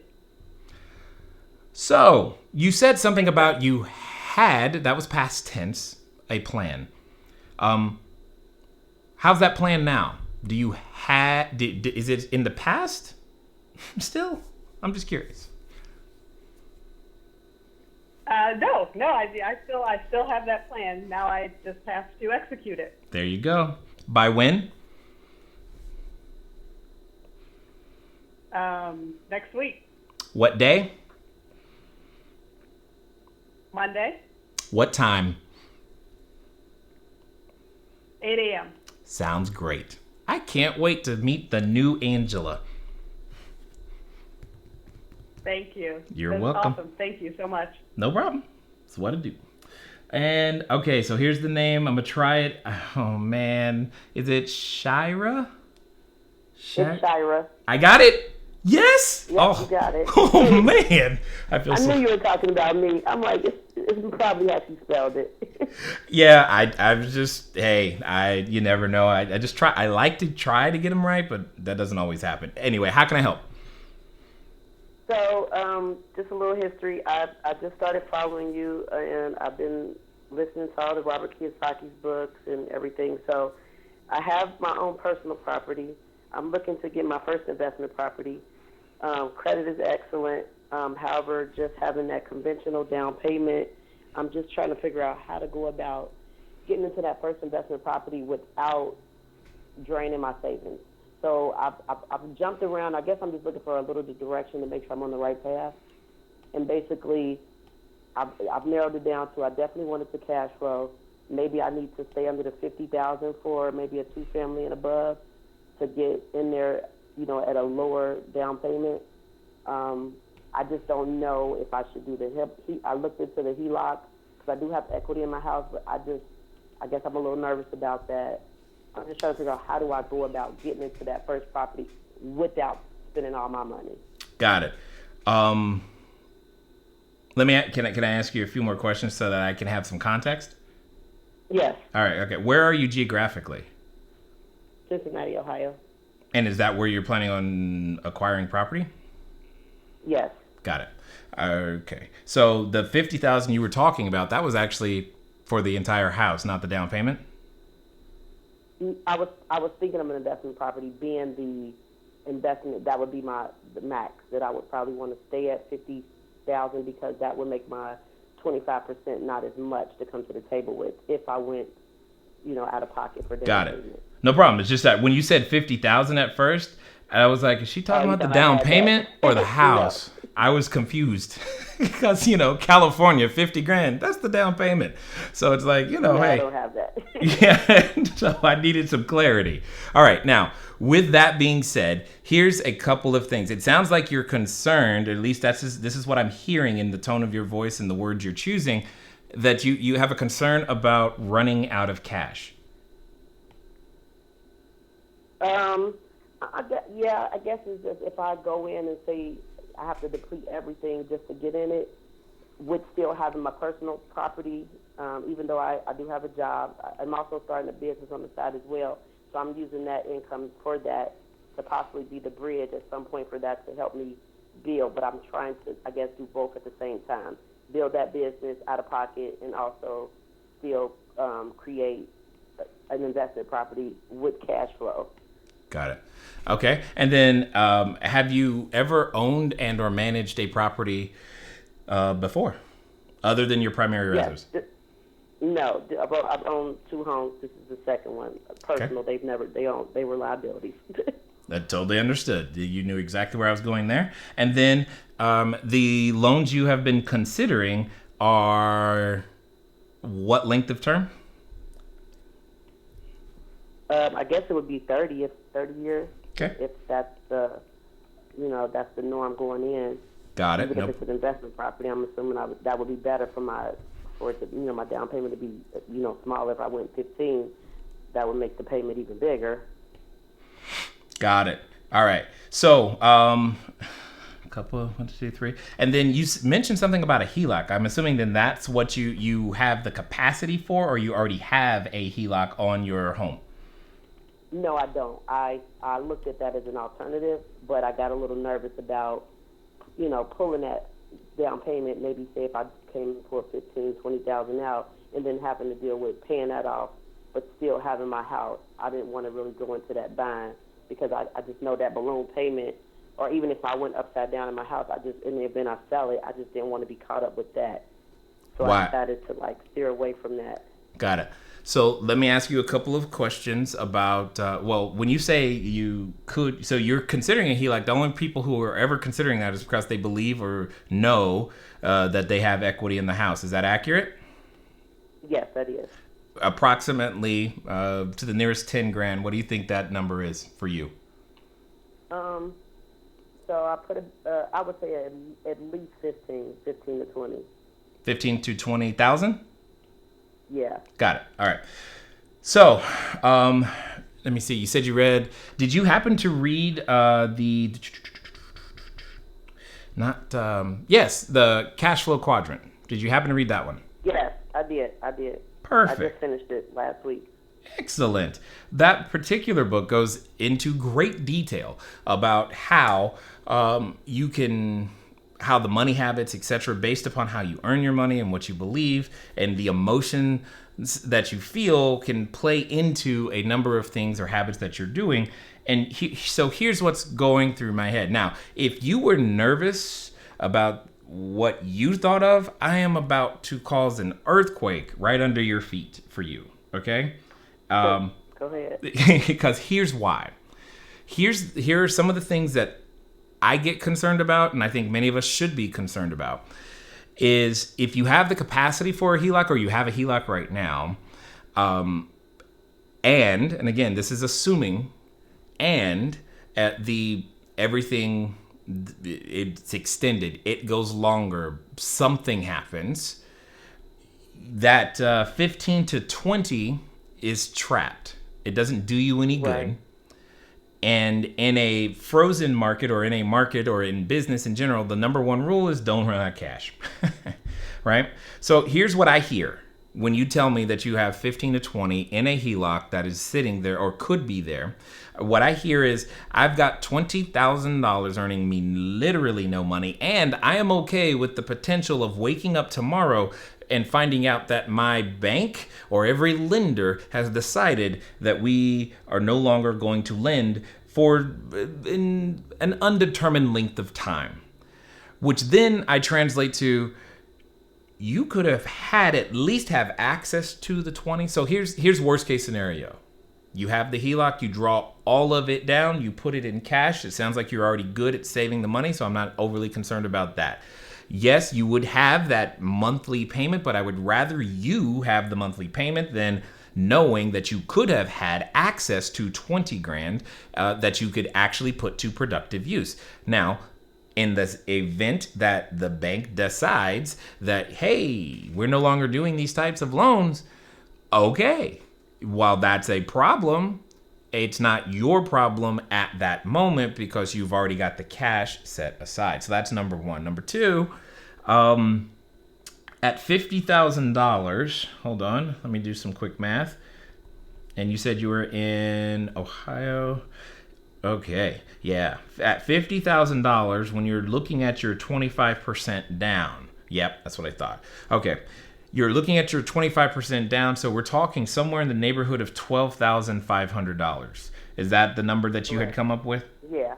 Okay, right. Makes sense. Now, I'm going to ask you a question that sounds like it has absolutely no relevance, but trust me. Are you or have you ever been married? Yes. Yes? Okay, so you are or have you ever been? I am. You are. All right, perfect. This is great. And I'm curious, how long have you been married? For 3 years. Did you say 3? 3, yes. Okay, perfect. So let me ask you this question.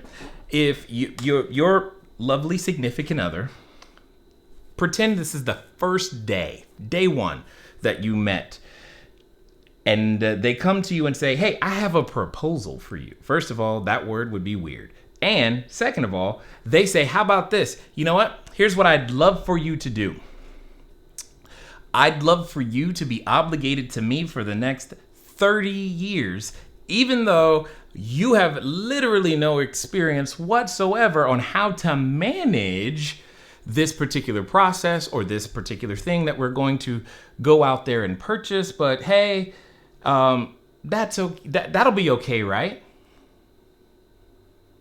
Here's what I'm communicating. One of the challenges that I have personally with the way real estate is done today is when someone goes to get their first investment property, their experience has never been lower than right then. But at that same time, we're asking them to make a 15 or 30-year commitment to a process that they're just now beginning to understand. That becomes significant risk in my mind, because what if it doesn't go well? Can you imagine? Like, Right. think about that. You just met. 30 years. You got to make it happen. Now, there are some who would say, yeah, 30 years, that kind of commitment, you know, you're all in, you're going to make it work. And that's true. But if you have a choice, and this is where I come from, if you have a choice, why not, especially take that exact same dollar amount, in Ohio and do something a little different.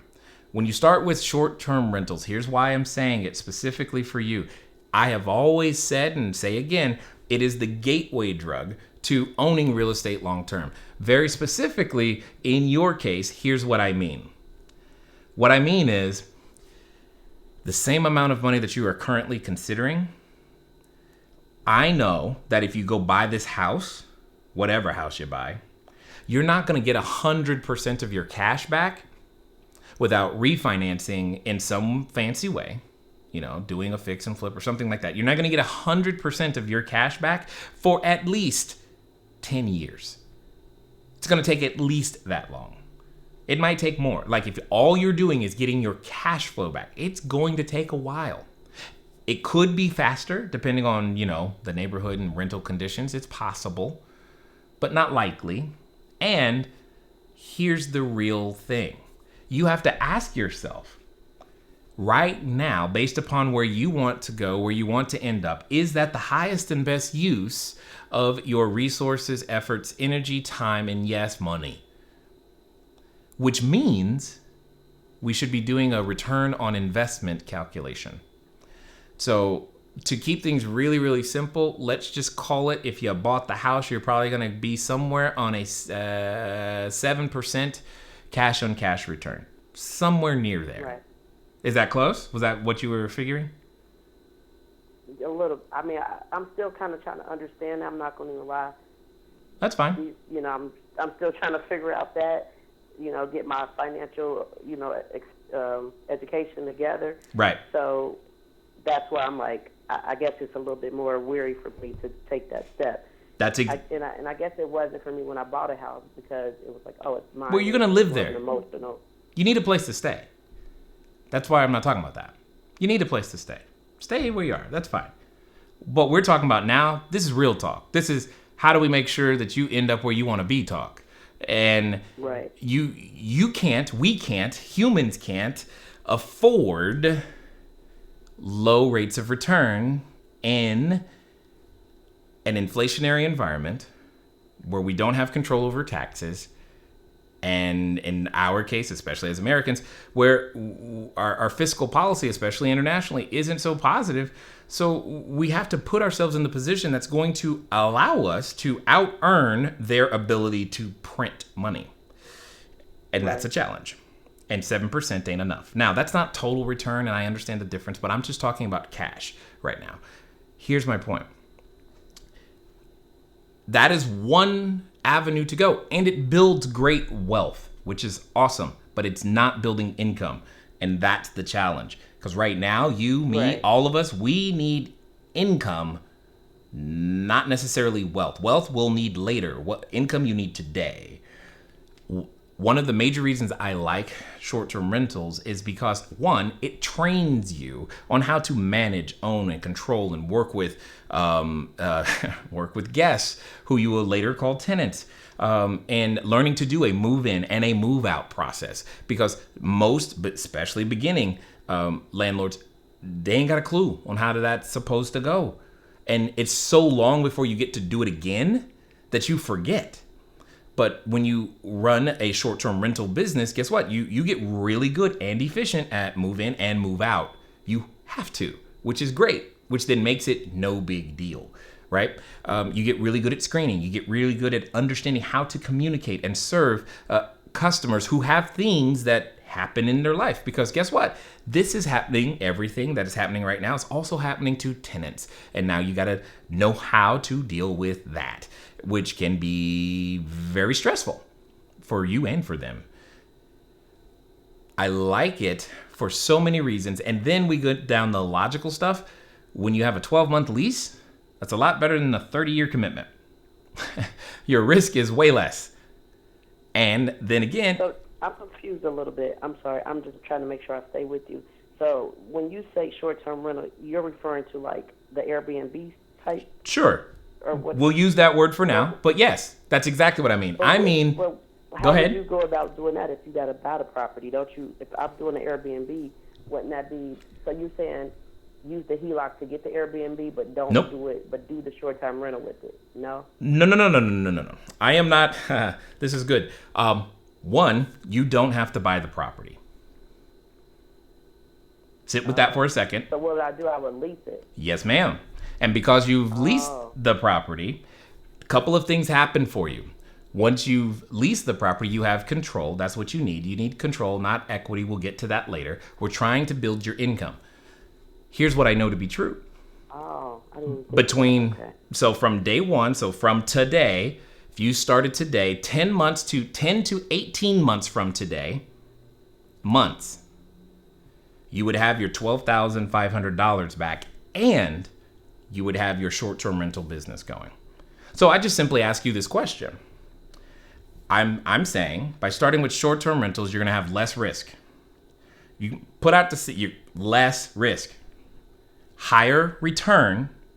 You're going to learn more faster, which will prepare you for where you ultimately want to go. And you get to do so without having to worry about a lot of the things that catch first-time landlords off guard, from ordinances to fire to, all kinds of interesting things. You don't have to worry about that. Now, So that would be only on a single family, right? Or I mean, of course, I guess you couldn't answer that. I would have to go find an opportunity. But is it likely that people lease 2 families, 4 families, or is that when I would go out and hunt for that specific person? you know what's really great about our meeting today right now is that there are some people in the chat who are, I don't even have to look, I just know that they are so fired up for you right now because they know literally what I'm about to say. What it comes down to, Shira, is my entire portfolio is apartment buildings. So I'm sorry, you said that's what? my entire portfolio is apartment buildings. So don't stop at 4. Go to a 10 unit, go to a 20 unit, go to a 30 unit. Girl, go to 40. But how do you, I mean, I know I don't want to take up everything because I'm really I'm right here on it, because I'm ready to put the action in. But how do you go about leasing it so would these be cash flowing already? I know. Isn't that great? What? Yes. I'm right here, but I'm trying to stay with you. I know. And it's coming at you quickly because these are all, it's like, whoa, wait, what did he say? There's a whole bunch of concepts that are coming with you. And I understand exactly where you are. And I'm so excited for you that you're discovering this in real time right now. And what I'm saying to you, here's the entire strategy.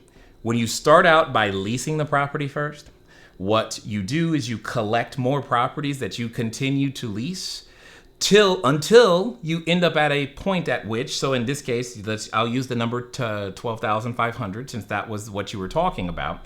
Here's what I know about that number. In 12,500, you would need somewhere on the order of, I'll call it 20, I'll be conservative, 20 short-term rentals in operation, which you could learn to do.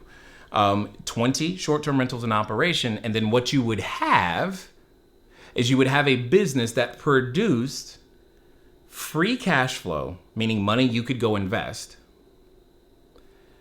of $12,500 per month every month. Now, you're in a completely different situation. You've gained the experience, You know how to manage your tenants. You know how to screen them. You understand where they're coming from, how to find them. You've been through market cycles. You've pivoted. You understand how to change your marketing when you need to. You've built your team, and you've done so in an environment where you got paid to do it along the way, long before you took any 30-year risk. Right. And that's what I just described to you. That's exactly what we teach people like you to do, step by step. We're going to have our next week. That's what we're doing next week. That's it. So okay.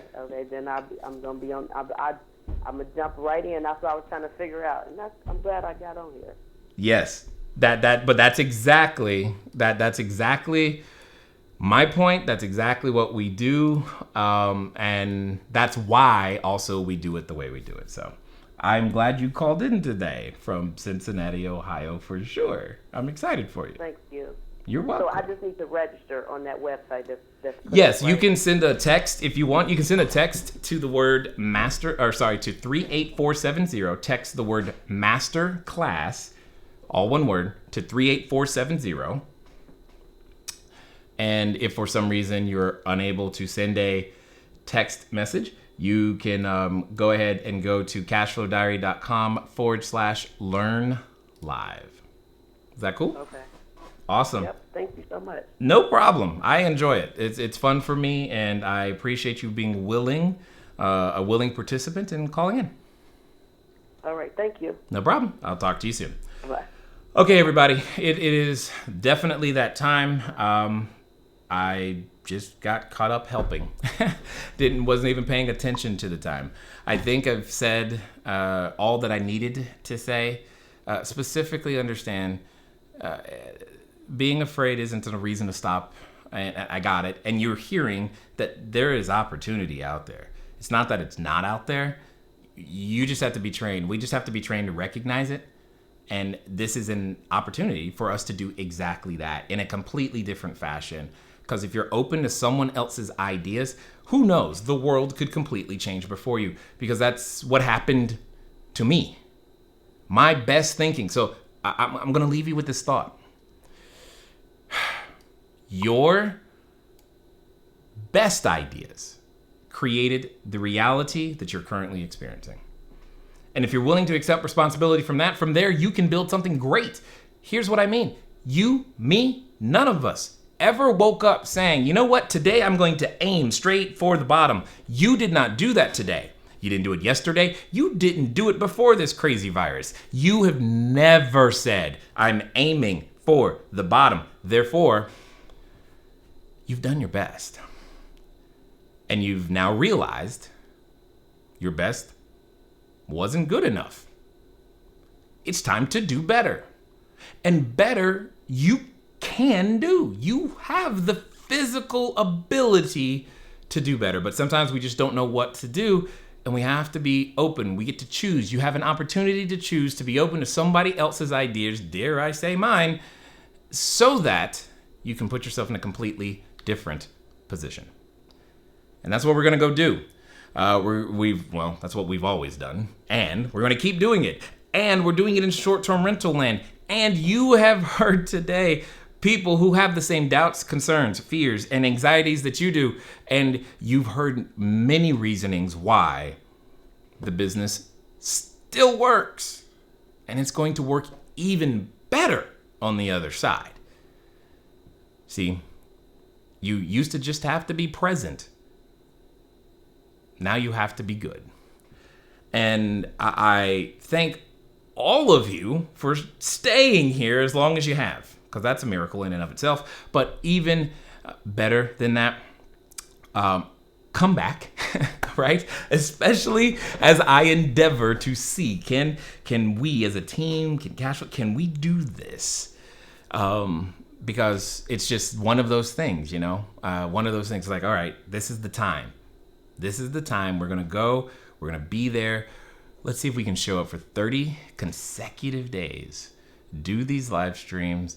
They'll be on YouTube. That's why I'm asking you to go over to youtube.com/CashFlowDiary. Go there, subscribe so that you get it. Oh, that's right. You have to do that bell thing and click all.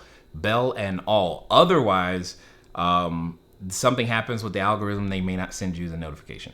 I'm like, oh, well, that's weird.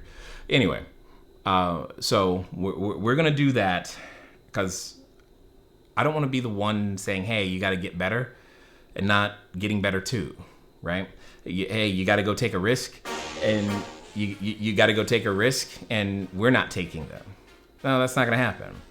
Or we're going to keep taking risks. We're going to keep talking to landlords. We're going to, Lord willing, keep expanding in all the ways that we can.